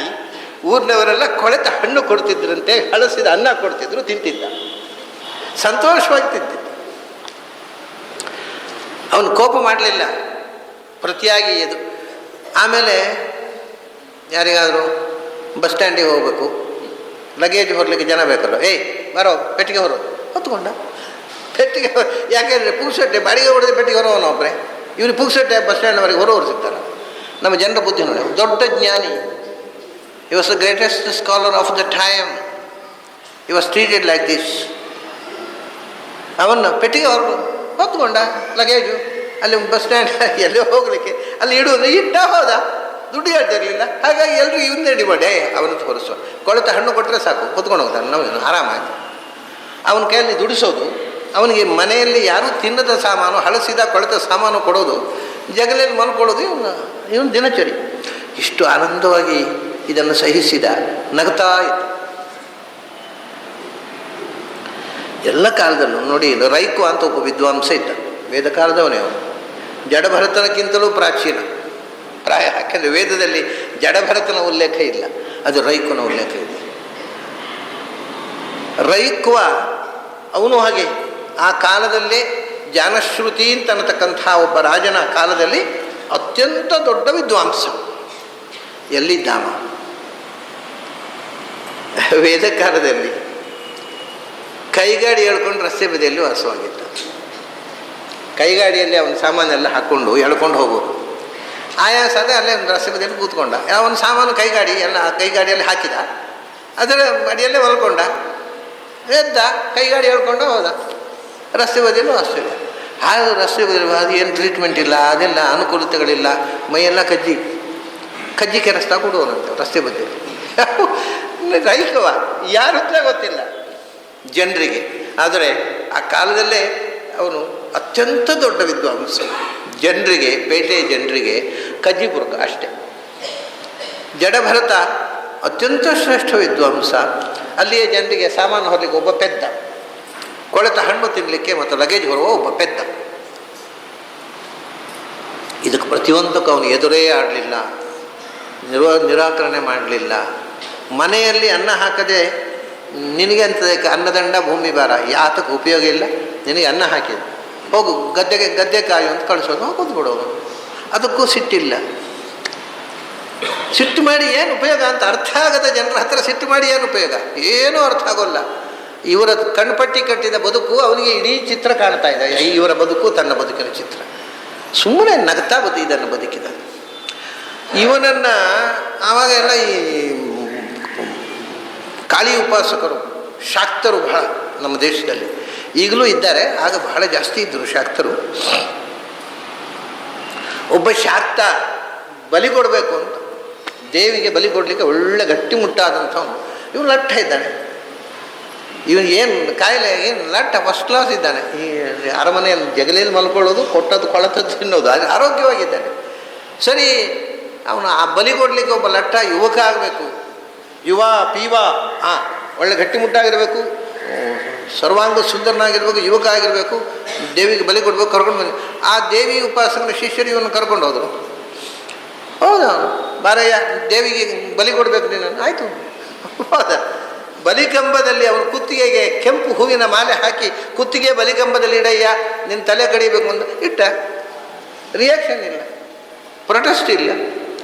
ಆಯಿತು, ನಿಮಗೆ ನನ್ನ ತಲೆ ಕಡಿಯುವುದರಿಂದ ನಿಮಗೆ ಲಾಭ ಆಗುವುದಿದ್ದರೆ ಸಂತೋಷ, ಕಡೀರಿ ಎಂದ ಇಟ್ಟ. ಇಷ್ಟು ನಿರ್ಲಿಪ್ತರಾಗಿ ಅವನು ಕೊಲ್ಲಬೇಕು ಅಂತ ಬಂದವನಿಗೆ ಪ್ರತೀಕಾರ ಮಾಡಲಿಲ್ಲ. ನೋಡಿ, ಆ ಭಾಗವತ ಕಥೆಯನ್ನು ಬಹಳ ರೋಚಕವಾಗಿ ಹೆಣ್ಣು ಮಾಡ್ತಾರೆ ವ್ಯಾಸರು. ಅವನು ಶಾಕ್ತ ಕತ್ತಿ ಎತ್ತಿದ್ದಾನೆ, ಇವನು ತಲೆ ಇಡುವುದೇ ಇಟ್ಟ. ಇವನು ಕತ್ತಿ ಎತ್ತಿದ್ದಾನೆ, ಕತ್ತಿ ಎತ್ತಿದ್ದಾನೆ. ನಿಮಗೀಗ ನೆಕ್ಸ್ಟ್ ಸೀನು ಅದು ಕತ್ತಿ ಕೆಳಗೆ ಬೀಳ್ತದೆ, ಅವನ ತಲೆ ತುಂಡಾಗಿ ಹಾರ್ತದೆ ಅಲ್ವಾ? ಹಾಗಾಗೋಲ್ಲ. ಕತ್ತಿ ಎತ್ತಿದ್ದಾನೆ, ದೇವರಿಗೆ ತಡೀಲಿಕ್ಕಾಗಲಿಲ್ಲ.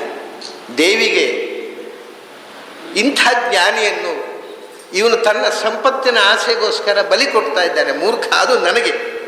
ದೇವತೆಗಳಿಗೆಲ್ಲ ದುಡ್ಡಿಗೋಸ್ಕರ ನರಬಲಿ ಕೊಡಬೇಕು ಅನ್ನುವಂಥ ಮೆಸೇಜ್ ಕೊಡ್ತಾ ಇದ್ದಾನೆ. ಇದರಿಂದ ಒಂದು ರಾಂಗ್ ಮೆಸೇಜ್ ಹೋಗ್ತದೆ. ದೇವತೆಗಳಿಗೆಲ್ಲ ನರಬಲಿ ಕೊಟ್ಟರೆ ಸಂಪತ್ತು ಕೊಡ್ತಾರೆ ಅಂತ ತಪ್ಪು ಮೆಸೇಜ್ ಹೋಯ್ತಾ. ಒಬ್ಬ ಇಂಥ ಜ್ಞಾನಿಗೆ ಅನ್ಯಾಯ ಆಯಿತಾ? ತಡ್ಕೊಳ್ಳಿಕ್ಕಾಗಲಿಲ್ಲ ಅಂತೆ ದೇವಿಗೆ. ದೇವಿ ಕಾಣಿಸಿಕೊಂಡು ಆ ಶಾಕ್ತ ಉಪಾಸಕನ ಕೈಯಲ್ಲಿದ್ದ ಕತ್ತಿಯನ್ನು ಎಳೆದು ಆ ಶಾಕ್ತನ ಉಪಾಸಕನ ತಲೆಯನ್ನೇ ಕಡಿದು ಬಿಟ್ಟ. ಇವನು ಏನು ಬೀಳೋದಿಲ್ಲ, ಸುದ್ದಿ ಇಲ್ಲ, ಎತ್ತಿದ್ದಾರೆ. ಅವನ್ನ ಯಾರು ಕೊಲ್ಲೋರೆಲ್ಲ ಎದುರು ಓಡಿಬಿಟ್ಟಿದ್ದಾರೆ. ಸ್ವಾಮಿ ದಯಮಾಡಿಸಿ ನೀವು ಹೋಗಿ, ಬೇಡ ಇರಲಿ ಅಂತ ಕಳಿಸು. ಇದು ಅಂದರೆ ಏನು ಮಾಡಿದರೂ ಜಗಳ ಇಲ್ಲ, ಕೋಪ ಇಲ್ಲ, ಸಿಟ್ಟಿಲ್ಲ, ಶಾಂತ ಮೂರ್ತಿಯಿಂದ ಶಾಂತ ಮೂರ್ತಿ. ಅಂಥ ಒಂದು ಸಹನೆ, ತಾಳ್ಮೆ, ಯಾವುದಕ್ಕೂ ಪ್ರತೀಕಾರ ಇಲ್ಲ, ಯಾವುದಕ್ಕೂ ಸಿಟ್ಟಿಲ್ಲ. ತನಗೆ ಎದುರು ಮಾಡಿದರು, ತನಗೆ ಅನ್ಯಾಯ ಆಯಿತು ಅಂತ ಕೋಪ ಇಲ್ಲ. ಆ ಥರದ ಒಂದು ಸ್ಥಿತಿಯಲ್ಲಿ ನಮಗೆ ಹೆಚ್ಚು ಜ್ಞಾನದ ದಾರಿಯಲ್ಲಿ ಸಾಧನೆ ಮಾಡಲಿಕ್ಕೆ ಸಾಧ್ಯವಾಗುತ್ತೆ. ಅದರ ಬದಲು ನಾವು ನಮ್ಮ ಪ್ರೆಸ್ಟೀಜು, ಈಗೋ, ಠೇಂಕಾರಗಳು, ಅಹಂಕಾರಗಳು ಇದನ್ನು ಹಚ್ಚಿಕೊಂಡ್ರೆ ಅದೇ ಮುಖ್ಯ ಆಗುತ್ತೆ, ಜ್ಞಾನ ಬರೋಲ್ಲ. ಆದ್ದರಿಂದ ಎಲ್ಲ ಉಪಾಧಿಗಳನ್ನು ತೊರೆದು ಬದುಕುವುದು ಒಳ್ಳೆಯದು. ಕೆಲವೊಮ್ಮೆ ನೋಡಿ, ಅದಕ್ಕೆ ಅವನು ಅಮಾನಿತ್ತು ಅಂತ ಹೇಳಿದ್ದು ಅದಕ್ಕೆ. ಎಲ್ಲ ಕರೆದು ಸನ್ಮಾನ ಮಾಡಿ ನಿಮಗೆ ಮಾನಪತ್ರ ಕೊಟ್ಟುಬಿಟ್ರೆ ಅಹಂಕಾರ ಬಂದುಬಿಡುತ್ತೆ. ಅವಮಾನ ಆಯಿತು, ಓ ನನಗೆಲ್ಲರೂ ಸನ್ಮಾನ ಮಾಡಿದವರು, ಇವನು ಮಾಡಲಿಲ್ಲ, ಮಾಡದಿದ್ದವ್ರ ಮೇಲೆ ಕೋಪ, ಏನೇನು ಅಧ್ವಾನಗಳು. ಅಸಾಧ್ಯವಾದಂಥ ಒಂದು ದುರಂತಕ್ಕೆ ನಮ್ಮನ್ನು ನಾವು ಯಾವ ಪ್ರಶಂಸೆ ಸನ್ಮಾನಗಳನ್ನು ನಿರೀಕ್ಷಿಸುವ ಮೂಲಕ ನಾವು ಎಷ್ಟೋ ಅಧಪಾತಕ್ಕೆ ಹೋಗ್ತೇವೆ. ಸನ್ಮಾನ ಮಾಡದಿದ್ದವ್ರ ಮೇಲೆ ಬೇಜಾರ, ಅವ್ರು ಮಾಡಿದರು, ಇವರು ಮಾಡಲೇ ಇಲ್ಲ. ಹೀಗೆ ಏನೇನೋ ವಿಕಾರಗಳು ನಮ್ಮ ಮನಸ್ಸಿನಲ್ಲಿ ಹೊಳಿಲಿಕ್ಕೆ ಪ್ರಾರಂಭ ಆಗುತ್ತವೆ. ಆದ್ದರಿಂದ ಅಹಿಂಸಾ ಕ್ಷಾಂತಿ ಇವು ಎರಡು ಬಹಳ ಮುಖ್ಯ. ಇನ್ನೊಬ್ಬರನ್ನು ನೋಯಿಸಬೇಡ, ಇನ್ನೊಬ್ಬರು ನೋಯಿಸಿದರೂ ಅದಕ್ಕೆ ಪ್ರತೀಕಾರ ಮಾಡಬೇಡ. ಆಯಿತು. ಅಮಾನಿತ್ವ, ಅಡಂಭಿತ್ವ, ಅಹಿಂಸಾ, ಕ್ಷಾಂತಿ. ಆಮೇಲೆ 5ನೇ ಗುಣ, ಇದು ಪ್ರಾರಂಭದಿಂದ ಅವನು ಅದು ಅಂಡರ್ ಕರೆಂಟ್, ಒಳಗಿನಿಂದ ಇದ್ದಂಥ ಸರಸ್ವತಿ ನದಿ, ಅದು ಮೇಲೆ ಈಗ ಸ್ಪಷ್ಟ ಹೇಳ್ತಾನೆ, ಆರ್ಜವಂ ಅಂತ.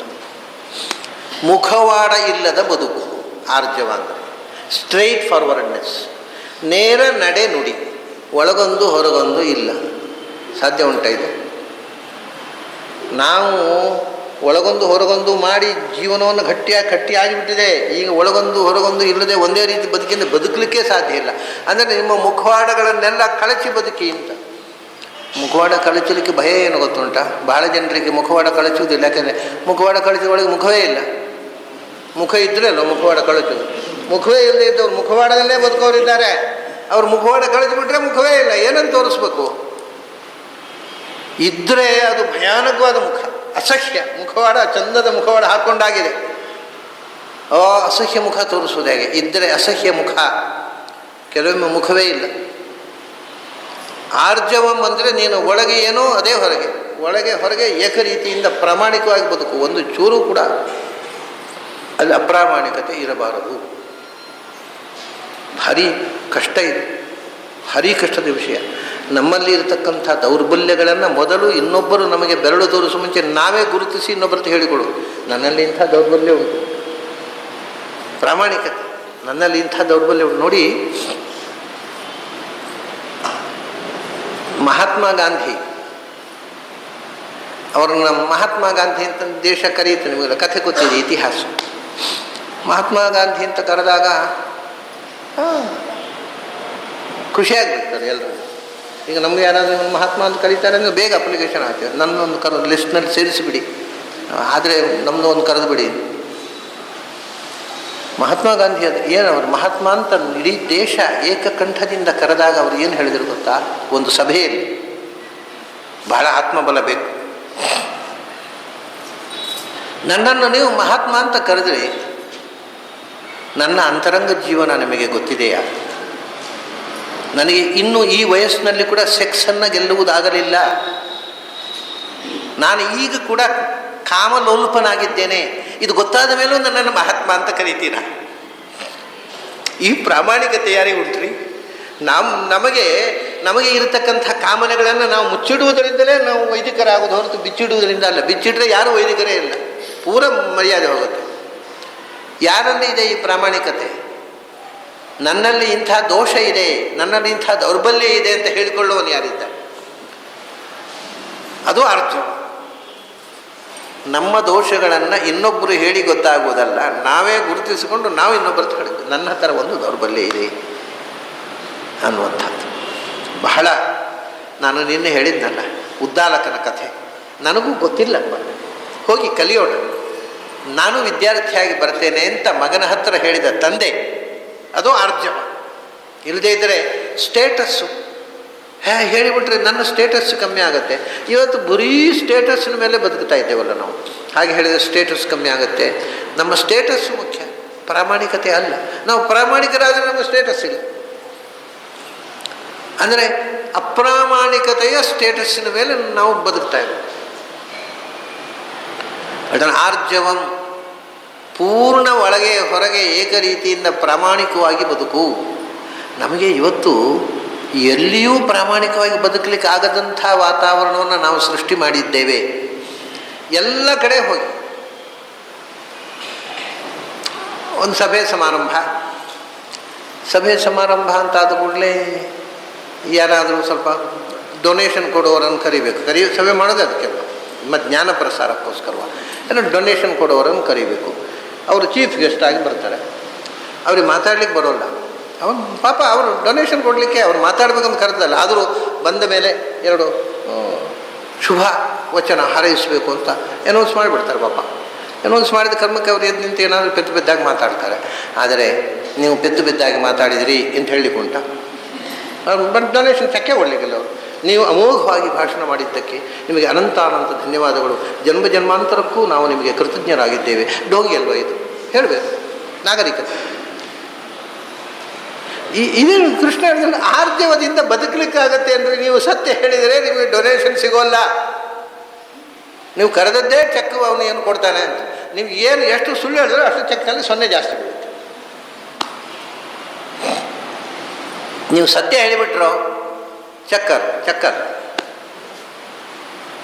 ಎಲ್ಲ ಆಫೀಸ್ನಲ್ಲಿ ಹೋಗ್ತೇವೆ, ಆಫೀಸ್ನಲ್ಲಿ ಹೋಗಿ ಏನೋ ಬಾಸ್ನ ಹತ್ರ ಏನೋ ಸುಳ್ಳು ಹೇಳಿ ಅಲ್ಲಿ ಏನೋ ಲೇಟ್ ಆದ, ಆಮೇಲೆ ಮನೆ ಬಂದ ಮೇಲೆ ಮನೇಲಿ ಹೆಣ್ಮಕ್ಳ ಹತ್ರ ಇನ್ನೊಂದು ರೀತಿ ಸುಳ್ಳು ಹೇಳಿ ಮುಖ ಉಳಿಸ್ಕೊಂಡು, ಎಲ್ಲರದ್ದು ಸುಳ್ಳು ಹೇಳುವುದರಿಂದ ನಾಗರಿಕರಾಗಿ ಉಳಿದಿರೋದು. ನಾವು ಸತ್ಯ ಹೇಳಿದರೆ ನಮಗೆ ಮುಖ ಉಂಟಾ? ಮನೆಯಲ್ಲೂ ಇಲ್ಲ, ಆಫೀಸ್ನಲ್ಲೂ ಇಲ್ಲ.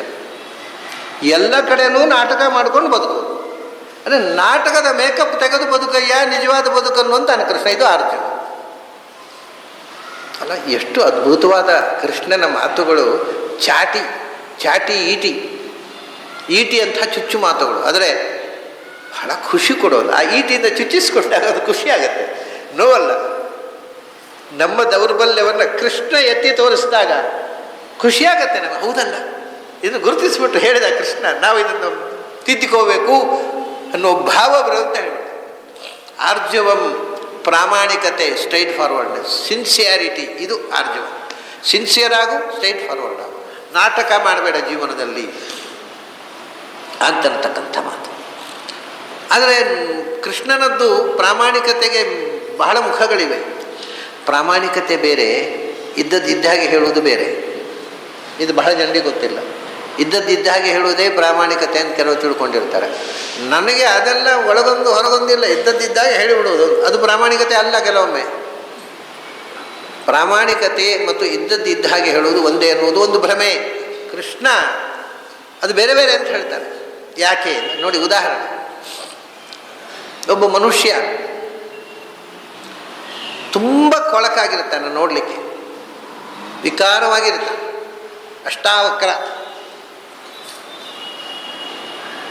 ಪ್ರಾಮಾಣಿಕವಾಗಿರತಕ್ಕಂಥವನು. ಅವನ ತಾವು ಏನಯ್ಯ ಅಷ್ಟಾವಕ್ರ ಹೇಗಿದ್ದೀಯಾ ಅಂತ ಕೇಳ್ಬಿಟ್ರೆ ಏನು ಸಂಕಟ ಪಡ್ತಾನೆ. ಅಯ್ಯೋ ದೇವರು, ಎಲ್ಲರೂ ನನ್ನ ಅಷ್ಟಾವಕ್ರ ಅಂತಾರೆ, ಯಾಕಾಗಿ ಹುಟ್ಟಿದೆ ನಾನು, ಹಗ್ಗ ತಗೋಬೇಕು. ಎಲ್ಲರೂ ಹೇಳಿದ್ದು ಸತ್ಯ, ಮುಖಕ್ಕೆ ಹೋಗೋದು ಹೇಳಿಬಿಟ್ಟಿದ್ದಾನೆ ಸತ್ಯವನ್ನು ಮುಖಕ್ಕೆ ಹೋಗೋದು ಪ್ರಾಮಾಣಿಕ. ಅವನು ನೋಬೆಲ್ ಪ್ರೈಸ್ ಕೊಡಬೇಕು ಅವನ ಪ್ರಾಮಾಣಿಕತೆಗೆ. ಆದರೆ ಪಾಪ ಈ ಕೇಳಿಕೊಂಡವನ ಗತಿಯದು. ಕೃಷ್ಣ ಹೇಳ್ತಾನೆ ಅದು ಪ್ರಾಮಾಣಿಕತೆ ಅಲ್ಲ, ಅದು ಇನ್ನೊಬ್ಬರನ್ನು ನೋಯಿಸುವ ಕೀಟಲೆ ಬುದ್ಧಿ. ಅವನು ಅಷ್ಟಾವಕ್ರ ಇರ್ಬೋದೇ, ಏನೇ ಅಷ್ಟಾವಕ್ರ ಅಂತ ಕರೆಯೋದ್ರ ಉದ್ದೇಶ ಏನು? ಅವನನ್ನು ಟೀಚ್ ಮಾಡೋದು, ಅದು ಹಿಂಸೆ ಮಾಡೋದು. ಅವನನ್ನು ಹಿಂಸೆ ಮಾಡಬೇಕು, ಅವನು ನೋವಾಗಬೇಕು, ನೀನು ಖುಷಿ ಪಡಬೇಕು. ಇನ್ನೊಬ್ಬರನ್ನ ಕ್ರಿಟಿಸೈಸ್ ಮಾಡಿ ನಿನಗೆ ಸಂತೋಷ ಪಡ್ತೀಯ, ಅದು ಪ್ರಾಮಾಣಿಕತೆ ಅಲ್ಲ.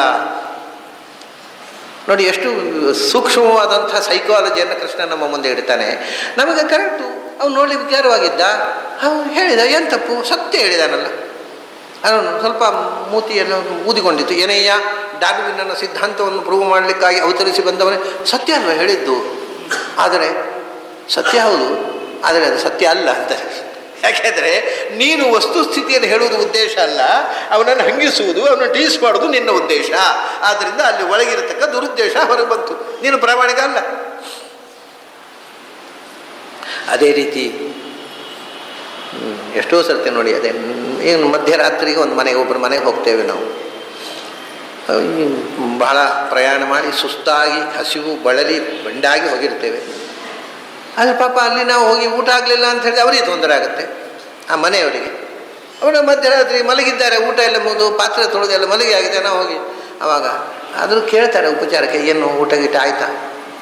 ಊಟ ಆಗಲಿಲ್ಲ, ಜೋರು ಹಸಿವಾಗ್ತಾ ಇದೆ, ದಯವಿಟ್ಟು ಬೇಗ ಅಡಿಗೆ ಮಾಡಿ ಹಾಕಿ. ಪ್ರಾಮಾಣಿಕ, ಸತ್ಯಂ ಭಟ್ಟ ಅಂದರೆ ಸತ್ಯಂ ಭಟ್ಟ. ಆದರೆ ಏನು ಉಪದ್ರ ಆ ಮನೆಯವರಿಗೆ? ಅಲ್ಲ, ಮಧ್ಯರಾತ್ರಿಗೆ ಒಂದು ಊಟ ಆಗಲಿಲ್ಲ ಅಂತ ಹೇಳಿದ್ರೆ ಸ್ವಾಮಿ ಒಂದು ಉಪದ್ರ ಕೊಟ್ಟ, ಬೆಳಗಿನ ತನಕ ಜಾಗರ ಅಂತಾರೆ ಮರುದಿವಸ. ಅದೇ ಇವನು ಇಲ್ಲ ಊಟ ಗೀಟ ಎಲ್ಲ ಆಯಿತು, ಸುಮ್ಮನೆ ಒಂದು ದಿನ ಕೊಡಿ ಮಲ್ಕೊಂಡು ಹೋಗ್ತೇವೆ. ಸುಳ್ಳು ಹೇಳುವುದರಿಂದ ನೀವು ಪ್ರಾಮಾಣಿಕರಾಗ್ತದೆ. ಮರುದಿವಸ ಬೆಳಿಗ್ಗೆ ಹೇಳ್ತಾರೆ ಹೆಣ್ಮಕ್ಳು, ಅವನಿಗೆ ಊಟ ಆಗಿರಲಿಲ್ಲ ಅಂತೀರಿ, ಆದರೂ ಊಟ ಆಯಿತು ಅಂತ ಹೇಳಿದ, ತುಂಬ ಒಳ್ಳೆಯವರು. ಇದು ಕಷ್ಟ. ನೀವು ಸತ್ಯ ಹೇಳಿ ಕೆಟ್ಟವರಾಗ್ತದೆ, ತುಂಬ ಒಳ್ಳೆಯವರು. ಕೃಷ್ಣ ಹೇಳಿದ, ಯಾವುದನ್ನು ಆಡಿದ್ರೆ ನಿಮ್ಮನ್ನು ಜನ ಒಳ್ಳೆಯವನು ಅಂತ ಹೇಳ್ತಾರೆ ಅದನ್ನು ಆಡಿ, ಸತ್ಯವನ್ನು ಆಡುವುದಲ್ಲ. ಒಳ್ಳೆಯತನ ಮುಖ್ಯ. ಆ ಮಾತಿನ ಹಿಂದೆ ಒಳ್ಳೆಯತನ ಇರಬೇಕು, ಸತ್ಯ ಇರುವುದಲ್ಲ. ನೀವು ಊಟ ಆಗಲಿಲ್ಲ ಅಂತ ಆದರೂ ಕೂಡ ಊಟ ಆಯಿತು ಅಂತ ಯಾಕೆ ಹೇಳಿದಿರಿ? ಅದು ನಿಮ್ಮ ಒಳ್ಳೆಯತನ. ನೀವು ಊಟ ಆಗಲಿಲ್ಲ ಅಂತ ಅಲ್ಲದೆ ಸತ್ಯ ಹೇಳಿದರೆ ಆ ಮನೆಯವರಿಗೆ ಹಿಂಸೆ ಆಗುತ್ತೆ, ಮತ್ತೆ ಇನ್ನೊಬ್ಬರಿಗೆ ಹಿಂಸೆ ಕೊಡಬಾರದು ಅನ್ನೋ ಇಂಟೆನ್ಷನ್. ಆ ಸುಳ್ಳು ಹೇಳುವುದರ ಹಿಂದಿರುವ ಇಂಟೆನ್ಷನ್ನು ಅಹಿಂಸೆ, ಅದರಿಂದ ಅದು ಸತ್ಯ. ಇದು ನೋಡಿ, ಇದು ಸೈಕೋ ಎನಾಲಿಸಿಸ್, ಅತ್ಯಂತ subtlest psychoanalysis of Krishna. Krishna ಪ್ರಪಂಚದಲ್ಲಿ ಸರ್ವಶ್ರೇಷ್ಠ ಸೈಕ್ಯಾಟ್ರಿಸ್ಟು. ಕೃಷ್ಣನ ಸೈಕಾಲಜಿ ಮುಂದೆ ಇವೆಲ್ಲ ಆತ್ಮಹತ್ಯೆ ಮಾಡಿಕೊಂಡು ಹಗ್ಗ ತಗೊಂಡು ಸಾಯಬೇಕು ನಮ್ಮ ಎಲ್ಲ ಸೈಕ್ಯಾಟ್ರಿಸ್ಟ್ಗಳು. ಅತ್ಯದ್ಭುತ ಮನಃಶಾಸ್ತ್ರದ ಅತ್ಯಂತ ಸೂಕ್ಷ್ಮವಾದ ಎಳೆಯನ್ನು ಎಳೆದು ನಮ್ಮ ಮುಂದೆ ಇಟ್ಟುಬಿಡ್ತಾನೆ ಕೃಷ್ಣ. ಕೃಷ್ಣನ ಮನಃಶಾಸ್ತ್ರ ತಿಳಿದರೆ ಬದುಕು ಹಸನು, ಬಂಗಾರ. ಕ್ಷಾಂತಿ ಆರ್ಜವಂ, ಇದೆಲ್ಲ ನೋಡಿ 5 ಗುಣಗಳನ್ನು ಹೇಳಿದ. 20ರಲ್ಲಿ 4ನೇ ಒಂದು ಅಂಶ ಆಯ್ತು. ಏನು ಅಮಾನಿತ್ವಂ ಅಡಂಭಿತ್ವಂ ಅಹಿಂಸಾ ಕ್ಷಾಂತಿ ಆರ್ಜ. ಸನ್ಮಾನ ಪ್ರಶಸ್ತಿ ಪ್ರಚಾರ ಪ್ರಿಯತೆಯ ಹಿಂದೆ ಹೋಗಬೇಡ. ಇಲ್ಲದೇ ಇದ್ದದ್ದನ್ನು ತೋರಿಸುವ ಬೂಟಾಟಿಕೆ ಮಾಡಬೇಡ. ಇನ್ನೊಬ್ಬರನ್ನು ನೋಯಿಸಬೇಡ. ಇನ್ನೊಬ್ಬರು ನೋಯಿಸಿದಾಗ ಅದಕ್ಕೆ ಪ್ರತೀಕಾರ ಮಾಡಬೇಡ. ಸ್ಟ್ರೈಟ್ ಫಾರ್ವರ್ಡು, ನೇರ ನಡೆಯಿಂದ ಬದುಕು, ಮುಖವಾಡದ ಬದುಕು ಬದುಕಬೇಡ. ಇದಿಷ್ಟು ಜ್ಞಾನದ ದಾರಿಯಲ್ಲಿ ಅಂತಲ್ಲ. ಯಾರೇ ಆದರೂ ಒಬ್ಬ ಮನುಷ್ಯ ಸಾಚಾ ಮನುಷ್ಯ ಆಗಬೇಕಾದ್ರೆ ಇದು ಬೇಕು. ಜ್ಞಾನಕ್ಕೆ ಬಹಳ ಮುಖ್ಯ. ಆದರೆ ಬೇಕು ಅಂತ ನೀವು ಹೇಳುವಾಗ ಹೌದು ಅಂತ ಕಾಣುತ್ತೀರಿ, ಆದರೆ ಹಾಗೆ ಮಾಡಲಿಕ್ಕೆ ಆಗೋದಿಲ್ಲಲ್ಲ. ಎಂಥದ್ದು ಮಾಡೋದು? ನಮಗೆ ಇನ್ನೊಬ್ಬರು ನೋಡೋದು ಕೂಡಲೇ ಟೀಕೆ ಮಾಡುವಂತ ಕಾಣುತ್ತೆ. ಇನ್ನೊಬ್ಬರು ಟೀಕೆ ಮಾಡಿದಾಗ ಸಿಟ್ಟು ಬರುತ್ತೆ. ಅದು ಎಲ್ಲ ಸಹಜವಾಗಿ ಆಗುತ್ತೆ. ಎಂಥದ್ದು ಮಾಡೋದು? ಅದಕ್ಕೆ ಹೇಳ್ತಾನೆ, ಇದೆಲ್ಲ ಆಗೋದು ಯಾವುದರಿಂದ? ನಮ್ಮಲ್ಲಿ ಈ ರಿಯಾಕ್ಷನ್ಸ್ಗಳಿಗೆಲ್ಲ ಕಾರಣ ಏನು? ನಾವು ಬದುಕುವ ಪರಿಸರ, ನಾವು ಪಡೆದ ಶಿಕ್ಷಣ, ನಾವು ಗಳಿಸಿದ ಸಂಸ್ಕಾರ, ನಾವು ಎಂಥ ವಾತಾವರಣ ಬದುಕಿದ್ದೇವೋ ಅದೆಲ್ಲವನ್ನು ನಾವು ಆರೋಪಿಸಿಕೊಳ್ತೇವೆ. ಮತ್ತು ಅನಾಗರಿಕವಾಗಿ ಜಗಳ ಇದೇ ಜೀವನ ಅಂತ ತಿಳ್ಕೊಂಡ ಮಂದಿಯ ಮನೆಯಲ್ಲಿ ನೋಡಿ. ಮೈಸೂರಿನಲ್ಲಿ ಒಂದು ಸರ್ತಿ ಒಂದು ಮನೆಯಲ್ಲಿ ಉಳ್ಕೊಂಡಿದ್ದೆ.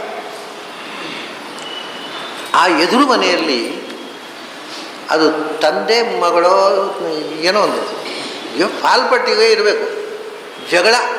ಅದು ಹಬ್ಬದ ದಿವಸ ಹಬ್ಬದ ಸ್ವೀಟ್ ತಿನ್ನೋಲ್ಲ ಅವರು ಜಗಳ. ಇಬ್ಬರೊಟ್ಟಿಗೆ ಬಾಗಿಲು ಬಡಿದು ತಲೆ ಚಚ್ಚಿಕೊಂಡು ಜಗಳ, ದೊಡ್ಡ ಜಂಪ.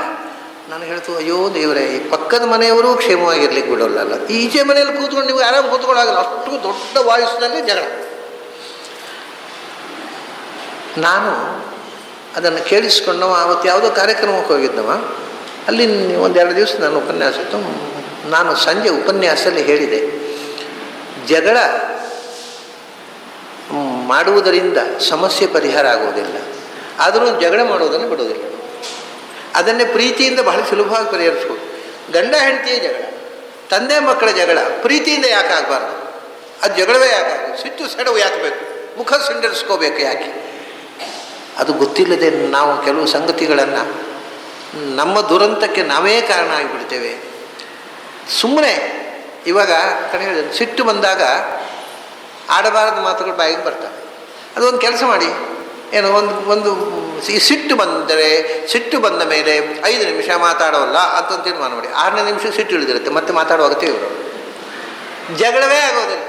ಇದು ಕೆಲವು ಸಿಂಪಲ್ ಇದೆ ವಿಷಯ. ಆದರೆ ಆ ಬಂದ ತಕ್ಷಣ ಏನಾದ್ರು ಮಾತಾಡ್ಬಿಡೋದು, ಮಾತಾಡಿದಾಗ ಅವರು ಮತ್ತೆ ಅದಕ್ಕೆ ಅವ್ರು ಮಾತಾಡಿದ ನಾನು ಸುಮ್ಮನೆ ಕೂತ್ಕೊಳ್ಳೋದು ಅಂತ. ಯಾರೇ ಆಗ ತಂದೆ ಮಕ್ಕಳಿರ್ಬೋದು, ಗಂಡ ಹೆಂಡತಿ, ಒಬ್ಬರು ಮಾತಾಡಲಿ ಶುರು ಮಾಡಿದ್ಮೇಲೆ ಇನ್ನೊಬ್ರು ಬಾಯಿ ಮುಚ್ಚಿ ಕೂತ್ಕೊಳ್ಳೋದು. ಅದು ದೊಡ್ಡದಾಗತ್ತಾನೆ. ಅವರು ಬಾಯಿ ಮುಚ್ಚಿ ಕೂತರೆ ಅವರು ಮತ್ತೆ ಉಪಾಯ ಇಲ್ಲ. ಬಾಯಿ ಮುಚ್ಚರೆ ಅಲ್ಲಿ ಎಂತ ಹೇಳಿದ್ರು ಮಾತಾಡೋದಿಲ್ಲ. ನಾನು ಎಂಥದ್ದು ಮಾತಾಡೋದು, ಕೂಡ್ತಾನೆ ಸುಮ್ಮನೆ. 5 ನಿಮಿಷ ಸಿಟ್ಟು ಹಿಡಿಯುತ್ತೆ, ಮತ್ತೆ ಮಾತಾಡಲಿಕ್ಕೆ ಆಗೋದಿಲ್ಲ. ಆಮೇಲೆ ಜಗಳ ಅನ್ನುವಂಥದ್ದು ಸಮಸ್ಯೆ ಪರಿಹಾರ ಅಲ್ಲ, ಸಮಸ್ಯೆ ಪ್ರೀತಿಯಿಂದ ಪರಿಹರಿಸಲಿಕ್ಕೆ ಬರುತ್ತೆ ಅಂತ ಹೇಳಿದೆ ನಾನು ಸಭೆಯಲ್ಲಿ. ನನಗೆ ಬಹಳ ಸಂತೋಷ ಆದ್ದೇನು ಗೊತ್ತಾ?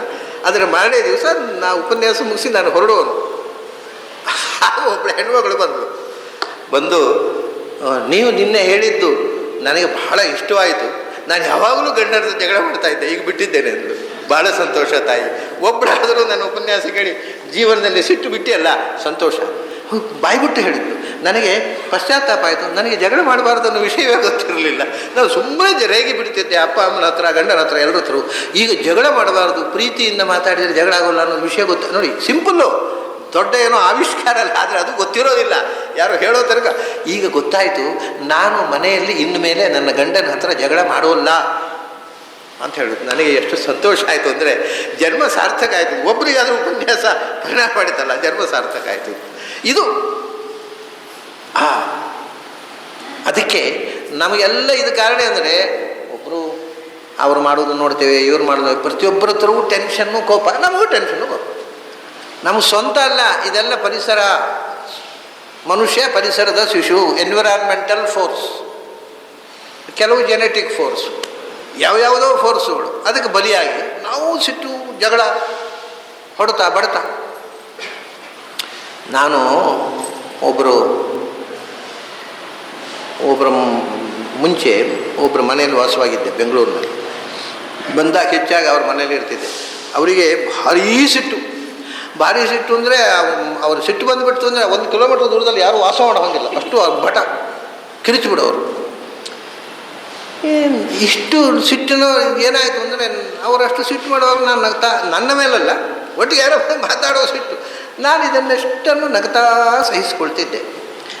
ಕಡೆ ಏನಾಯ್ತು ಗೊತ್ತಾ, ಅವ್ರಿಗೆ ಕೊನೆಗೆ ಒಂದು ಸರ್ತಿ ಯಾರೋ ಒಬ್ರು ಬಂದರು, ಏನೋ ಒಂದು ತಪ್ಪು ಮಾಡಿದರು, ಸಿಟ್ಟು ಬಂತು ಅವರಿಗೆ. ಸಿಟ್ಟು ಬಂದು ಏನು ಹೇಳಿದ್ರು ಗೊತ್ತಾ, ಏನು ಮಾಡಲಿ ನಾನು ಏನು ಮಾಡಿದ್ರು ಸಿಟ್ಟು ಬಾರದು, ಒಬ್ಬ ನನ್ನ ಪಕ್ಕದಲ್ಲಿ ಕೂತಿದ್ದಾರೆ, ಅದರಿಂದ ನಿನ್ನನ್ನು ಬೈಯೋಲ್ಲ ಹೋಗೋದು. ನೋಡಿ ಅವ್ರು ಸಿಟ್ಟು ಮಾಡಲಿಕ್ಕೆ, ನಾನು ಅವರಿಗೆ ಏನು, ನಾನು ಸಿಟ್ಟು ಮಾಡಿದೆ ಕೂತ್ಕೊಂಡೆಲ್ಲ, ಅವ್ರದ್ದು ಮಾತಿದು, ಏನು ಮಾಡಿದ್ರು ಸಿಟ್ಟು ಬಾರದು, ಒಬ್ಬ ಕೂತಿದ್ದಾನೆ ನನ್ನ ಪಕ್ಕದಲ್ಲಿ, ಏನು ಮಾಡಲಿ ನಿನ್ನನ್ನು ಬೈಲಿಕ್ಕೂ ಆಗೋಲ್ಲ ಹೋಗೋದು. ಇದು ಇನ್ನೊಬ್ಬರನ್ನು ನಾವು ಕೋಪಿಸದೇ ಗೆಲ್ಲಬಹುದು, ಕೋಪಿಸಿ ಗೆಲ್ಲಲಿಕ್ಕಾಗೋದು. ಅಂದರೆ ಇದೆಲ್ಲವೂ ನಾನು ಬಂದು ಕೂತದ್ದು ಇನ್ಫ್ಲುಯೆನ್ಸ್ ಆಯ್ತು ಅವರಿಗೆ, ಎನ್ವಿರಾನ್ಮೆಂಟ್ ಪರಿಸರದ ಪ್ರಭಾವ ಇದು. ಅದೇ ಇನ್ಯಾರೋ ಜಗಳ ಮಾಡುವವರಾಗಿದ್ದು ಇಬ್ಬರೊಟ್ಟಿಗೆ ಹೊಯ್ಕೈ ಆಗ್ತಿತ್ತು, ಕತ್ತಿ ಹುಡುಗರು ಇಟ್ಕೊಳ್ತಿದ್ರು. ಅದಕ್ಕೆ ಕೃಷ್ಣ ಹೇಳ್ತಾನೆ, ಎಷ್ಟೋ ಸಂಗತಿಗಳು ತೀರ ಸರಳವಾಗಿರ್ತವೆ, ಆದರೆ ನಮಗೆ ಹೊಳೆಯೋದೇ ಇಲ್ಲ. ಇನ್ನೊಬ್ಬರು ಯಾರಾದರೂ ಅನುಭವಿಗಳು ಹೇಳಬೇಕು, ಅಲ್ಲಿ ತನಕ ಹೌದಲ್ಲ ನನಗೆ ಇಷ್ಟವರೆಗೆ ಗೊತ್ತೇ ಇರಲಿಲ್ಲ ಅಂತ ನಾವು ಅನ್ನುವ ರೀತಿ ಇರ್ತದೆ, ಅದು ವಸ್ತುಸ್ಥಿತಿ. ಅದಕ್ಕೇನು ಮಾಡಬೇಕು? ಆಚಾರ್ಯೋಪಾಸನಂ. ಆಚಾರ್ಯ ಅಂದರೆ ಯಾವುದು ಸರಿ ಯಾವುದು ತಪ್ಪು ಅನ್ನೋದನ್ನು ಚೆನ್ನಾಗಿ ತಿಳಿದು ಅದನ್ನು ಆಚರಣೆಗೆ ತರುವವನು ಅಂತ ಅರ್ಥ. ಆಚಾರ್ಯ ಸರ್ನೇಮಲ್ಲ,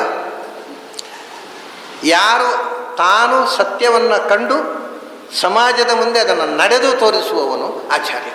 ಅಂಥವ್ರ ಸಹವಾಸ ಮಾಡು, ಅಂಥವ್ರ ಮಾತು ಕೇಳು, ಅಂಥವರಿಂದ ಉಪದೇಶ ಪಡಿ, ಆವಾಗ ನನಗೆ ಸತ್ಯ ಗೊತ್ತಾಗತ್ತೆ, ಹೇಗೆ ಬದುಕಬೇಕು, ಹೇಗೆ ಎಲ್ಲ ವಿಷಯ.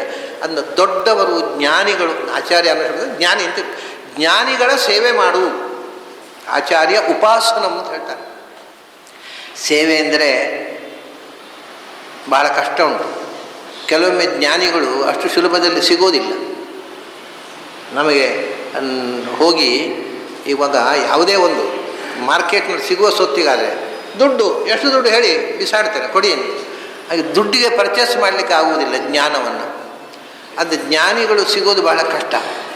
ಜ್ಞಾನಿಗಳ ಹತ್ರ ಹೋಗಿ ಸ್ವಲ್ಪ ನಿಮ್ಮ ಜ್ಞಾನ ನನಗೂ ಕೊಡಿ ಅಂದರೆ ಕೊಡ್ತಾರೆ, ಕೊಡೋಲ್ಲ. ಆದ್ದರಿಂದ ಜ್ಞಾನಿಗಳನ್ನು ಅವ್ರಿಗೆ ಖುಷಿಯಾಗಬೇಕು, ಇವನಿಗೆ ಕೊಡುವ ಅಂತ ಕಾಣಬೇಕು, ಹಾಗೆ ಕರೆದು ಕೊಡ್ತಾರೆ. ಇಲ್ಲದೇ ಇದ್ದರೆ ಜಪ್ಪಯ್ಯ ಅಂದರೆ ಕೊಡೋಲ್ಲ ಜ್ಞಾನಿಗಳು. ಅದರಿಂದ ಏನು ಮಾಡಬೇಕು ಅಂದರೆ ಅವರು ಸಂತುಷ್ಟರಾಗಿ ನಿನ್ನ ಮೇಲೆ ಪ್ರಸನ್ನರಾಗಿ ಜ್ಞಾನ ಕೊಡೋ ತನಕ ಅವರ ಬೆನ್ನು ಬಿಡಬೇಡ, ಸೇವೆ ಮಾಡೋ. ಆಚಾರ್ಯ ಉಪಾಸನ. ಅವ್ರು ನಮಸ್ಕಾರ ಮಾಡಿದಾಗ ಒದ್ದು ಬಿಡಬಹುದು, ಹಿಡ್ಕೋ ಕಾಲು, ಒದ್ರು ಅಂತ ಸಿಟ್ಟು ಮಾಡಬೇಡ. ಅಂದರೆ ಜ್ಞಾನ ಬೇಕಾದರೆ ಜ್ಞಾನಿಗಳ ಕಾಲು ಹಿಡಿ. ಅವ್ರು ಒದ್ರು ಪೆಟ್ಟು ತಿನ್ನು ಹೊರತು ಸಿಟ್ಟು ಮಾಡಬೇಡ. ಅದೇನ್ರಿ ನಮಸ್ಕಾರ ಮಾಡಿದ್ರೆ ಒದೆಯೋದ, ನೀವೆಂತಹ ಸ್ವಾಮಿಗಳು ಅಂತ ಹೇಳಬೇಡ. ಒದ್ದರೆ ಪೆಟ್ಟು ತಿನ್ನು, ಅದೇ ಬಿಡಬೇಡ. ಆದರೆ ಜ್ಞಾನಿ ಹೌದಾದರೆ ಅವನು ಟೆಸ್ಟ್ ಮಾಡ್ತಾನೆ, ಒಮ್ಮೆಗೆ ಜ್ಞಾನ ಕೊಡು. ಆ ಪರೀಕ್ಷೆಯಲ್ಲಿ ನೀನು ಪಾಸ್ ಆಗಬೇಕಾಗತ್ತೆ. ತದ್ವಿಧಿ ಪ್ರಣಿಪಾತೇನ. ಪ್ರಶ್ನೆ ಹಾಕಿದರೆ ಉತ್ತರ ಕೊಡದೇ ಇರಬಹುದು, ಕೇಳಿದರೆ ಹೇಳದೇ ಇರಬಹುದು, ಬೈದು ಕಳಿಸ್ಬೋದು. ಏನು ಮಾಡಿದರೂ ಕೂಡ ನೀನು ವಿಚಲಿತನಾಗಬೇಡ. ಮತ್ತು ಬೆನ್ನು ಹತ್ತು, ನನಗೆ ಜ್ಞಾನ ಬೇಕು, ಅದಕ್ಕೋಸ್ಕರ ನೀವು ಬೇಕು. ಆ ಜ್ಞಾನದ ತೃಷೆ ಅಷ್ಟು ಗಾಢವಾಗಿದೆ ಅಂತ ಗೊತ್ತಾದಾಗ ಸಂತೋಷ ಪಡ್ತಾನೆ. ಬಾ, ಹಾಗಾದ್ರೆ ಬಾ, ನಿನಗೇನು ಬೇಕೋ ಅದು ಕೊಡ್ತೇವೆ. ಹಿಂದೆ ವೇದ ಕಾಲದಲ್ಲಿ ನೋಡಿ, ಶ್ವೇತಕೇತು ಗುರುಕುಲ ಮಾಡಿದ. ಶ್ವೇತಕೇತು ಗುರುಕುಲದಿಂದ ಬಂದು, ಅವನ ಅಹಂಕಾರದಿಂದ ಬಂದ ಕಥೆ ನಿನ್ನೆ ಹೇಳಿದ್ದೆ. ಅವನು ಬಂದು ಅವನೊಂದು ಗುರುಕುಲ ಮಾಡಿದ. ಗುರುಕುಲ ಮಾಡಿ ಅಲ್ಲೆಲ್ಲ ಪಾಠ ಕೇಳಲಿಕ್ಕೆ ಬಂದರು. First rank student, gold medalist ವಿದ್ಯಾರ್ಥಿಗಳು ಬಂದರೆಲ್ಲ. ಅವನದು ಮೆಥಡ್ ಏನಂತೆ ಗೊತ್ತಾ? ಬಂದ ಕೂಡಲೇ ದನ ಕಾಯಿರೋ ಅಷ್ಟೇ. ಬಂದ ವಿದ್ಯಾರ್ಥಿಗಳಿಗೆ ಪಾಠ ಮಾಡ್ತಿರಲಿಲ್ಲ, ಮತ್ತು ದನ ಕಾಯಿಸ್ಕೊಂಡು ಬೆಳಗಿನ ಸಂಜೆ ತನಕ ದನ ಕಾಯಲಿಕ್ಕೆ ಕಳಿಸೋದು. ಅದು ಎಂಥದ್ದು, ಒಂದು 4 ದನ 4 ಎತ್ತು ಕೊಡೋದು. ಇದು ಸಂಜೆ ವಾಪಸ್ ಬರೋದಲ್ಲ. ಈಗ 4 ಎತ್ತು 4 ದನ ಅಥವಾ 10 ಎತ್ತು 10 ದನ ಕೊಟ್ಟಿದ್ದೇನೆ, ಅದು 100 ಆದಮೇಲೆ ಬಾ, ಆಮೇಲೆ ಪಾಠ. ಎಷ್ಟು ವರ್ಷ ಕಾಯ್ಬೇಕು ರೀ? ಬೇಕಾದ್ರೆ ಕಾಯಬೇಕು. ಕೋರ್ಟಿಗೆ ಹೋಗಿ ನನ್ನ ಟೈಮ್ ವೇಸ್ಟ್ ಆಯಿತು ಅಂತ ಕೇಸ್ ಮಾಡುವಾಗಿಲ್ಲ. ಜ್ಞಾನ ಬೇಕಾದ್ರೆ ಕಾಯಬೇಕು. ಆವಾಗ ಅವನ ಹೆಂಡತಿ, ಶ್ವೇತಕೇತುರ ಹೆಂಡತಿ ಹೇಳ್ತಾಳೆ, ಏನ್ರಿ ನೀವು ಅವ ಪಾಪ ಇಡೀ ಜನ್ಮ ದನ ಕಾಯಿಸಿ ಸಾಯ್ಬೇಕಾ? ನೀವೊಂದು ಪಾಠ ಹೇಳೋಲ್ಲ ಏನಿಲ್ಲ, ಬರೀ ದನ ಕಾಯಿಸ್ತೀರಿ, ಗುರುಕುಲ ಅಂತೀರಿ. ಪಾಪ ಅವ್ರು ಎಷ್ಟು ಕಷ್ಟಪಡ್ತಾ ಇದ್ದಾರೆ ಆ ಹುಡುಗರು. ಒಂಚೂರು ಅದು ಪ್ರತಿಭಟನೆ ಉಂಟಾ? ನೀವು ಏನು ಹೇಳಿದ್ರೆ ಅದು ಕತ್ತೆ ಚಾಕರಿ ಮಾಡಿಕೊಂಡಿದ್ದು. ಕೆಲವೊಮ್ಮೆ ಮನೆ ಬಿಟ್ಟು ಹೊರಟೋಗ್ಬಿಡೋದು, ಮನೆ ಒಳತೆ ನೋಡ್ಕೋ, ನನ್ನ ಹೆಂಡತಿ ಏನು ಹೇಳಿದ್ರೆ ಆ ಕೆಲಸ ಮಾಡ್ಕೊಂಡಿರು. ಈ ಥರ ಗುರುಗಳು. ಯಾಕೆಂದರೆ ಇದೆಲ್ಲದರ ಹಿಂದೆ ಅವನ ಜ್ಞಾನದ ತೃಷೆ ಪರೀಕ್ಷೆ ಮಾತ್ರ, ಇದು ದುಡಿಸುವುದಲ್ಲ. ಅವನ ಹೆಂಡತಿ ಹೇಳ್ತಾಳೆ, ಅವಳು ಇಷ್ಟು ಶ್ರದ್ಧೆಯಿಂದ ಚಾಕರಿ ಮಾಡ್ತಾ ಇದ್ದಾನೆ, ಎಷ್ಟು ವರ್ಷದಿಂದ ಮಾಡ್ತಾ ಇದ್ದಾರೆ, ನೀವು ಕಣ್ತೆರಿಯೋಲ್ಲ. ನಕ್ಕು ಬಿಡ್ತಾರೆ. ಅಪ್ಪ ಬಾಯಿಲಿ ಬಂದ. ಹಾಂ, ಎಷ್ಟು ವರ್ಷದಿಂದ ದನ ಕಾಯ್ತಾ ಇದ್ದೀನಿ ನೀನು? 10 ವರ್ಷದಿಂದ ಗುರುಗಳೇ. 100 ದನ ಆಯ್ತಾ? ಆಯಿತು ಗುರುಗಳೇ, ಬಾಯಿಲಿ. ತಲೆ ಮೇಲೆ ಕೈ ಇಟ್ಟ. ನಿನಗೆ ಎಲ್ಲ ಜ್ಞಾನ ಸಿದ್ಧಿಸಿದೆ, ಹೊರಟೋಗು. ಪಾಠವೇ ಮಾಡಲಿಲ್ಲ, ಜ್ಞಾನದ ಧಾರೆ ಎರೆದು ಬಿಟ್ಟ. 10 ವರ್ಷ ಓದಿದ್ರು ಸಿಗದ ಜ್ಞಾನ ಬಂತು. ಇದು ಆಚಾರ್ಯ ಉಪಾಸನ. ಹಿಂದೆ ಆಮೇಲೆ ನೋಡಿ, ಷಡ್ಪ್ರಶ್ನದಲ್ಲಿ ಒಂದು ಕಥೆ ಬರುತ್ತೆ. 6 ಜನ ಶಿಷ್ಯರು ಗುರುಗಳ ಹತ್ರ ಹೋಗ್ತಾರೆ. ಪಿಪ್ಪಲಾದರ ಹತ್ರ, ದೊಡ್ಡ ಗುರುಗಳು, ಭಾರಿ ದೊಡ್ಡ ವಿದ್ವಾಂಸರು ಅಂತ ಪ್ರಸಿದ್ಧಿ, ಹೋಗ್ತಾರೆ. ಪಿಪ್ಪಲಾದರ ಹತ್ರ ಹೋದರೆ ಪಿಪ್ಪಲಾದರು ಏನು ಹೇಳ್ತಾರೆ ಗೊತ್ತಾ? ಸಂವತ್ಸರಂ ವತ್ಸ್ಯಥ. ಹೌದಾ, ಪಾಠ ಕೇಳಲಿಕ್ಕೆ ಬಂದದ್ದ? ಒಳ್ಳೆಯದು, ಇರಿ. ದನ ಕಾಯಲಿ ಕಳಿಸೋಣ, ಇರಿ, ಆಶ್ರಮದಲ್ಲಿ ಇರಿ. ಯಾಕೆ? ಅಲ್ಲ, ನೀವು ಯಾಕೆ ನನ್ನ ಹತ್ರ ಯಾಕೆ ಬಂದದ್ದು? ಯಾವ್ಯಾವುದೋ ಊರಿನಿಂದ ಪಿಪ್ಪಲಾದರು ದೊಡ್ಡ ವಿದ್ವಾಂಸರು ಅಂತ ಏನೋ ಕೇಳಿ ಬಂದಿದ್ದೀರಲ್ವ?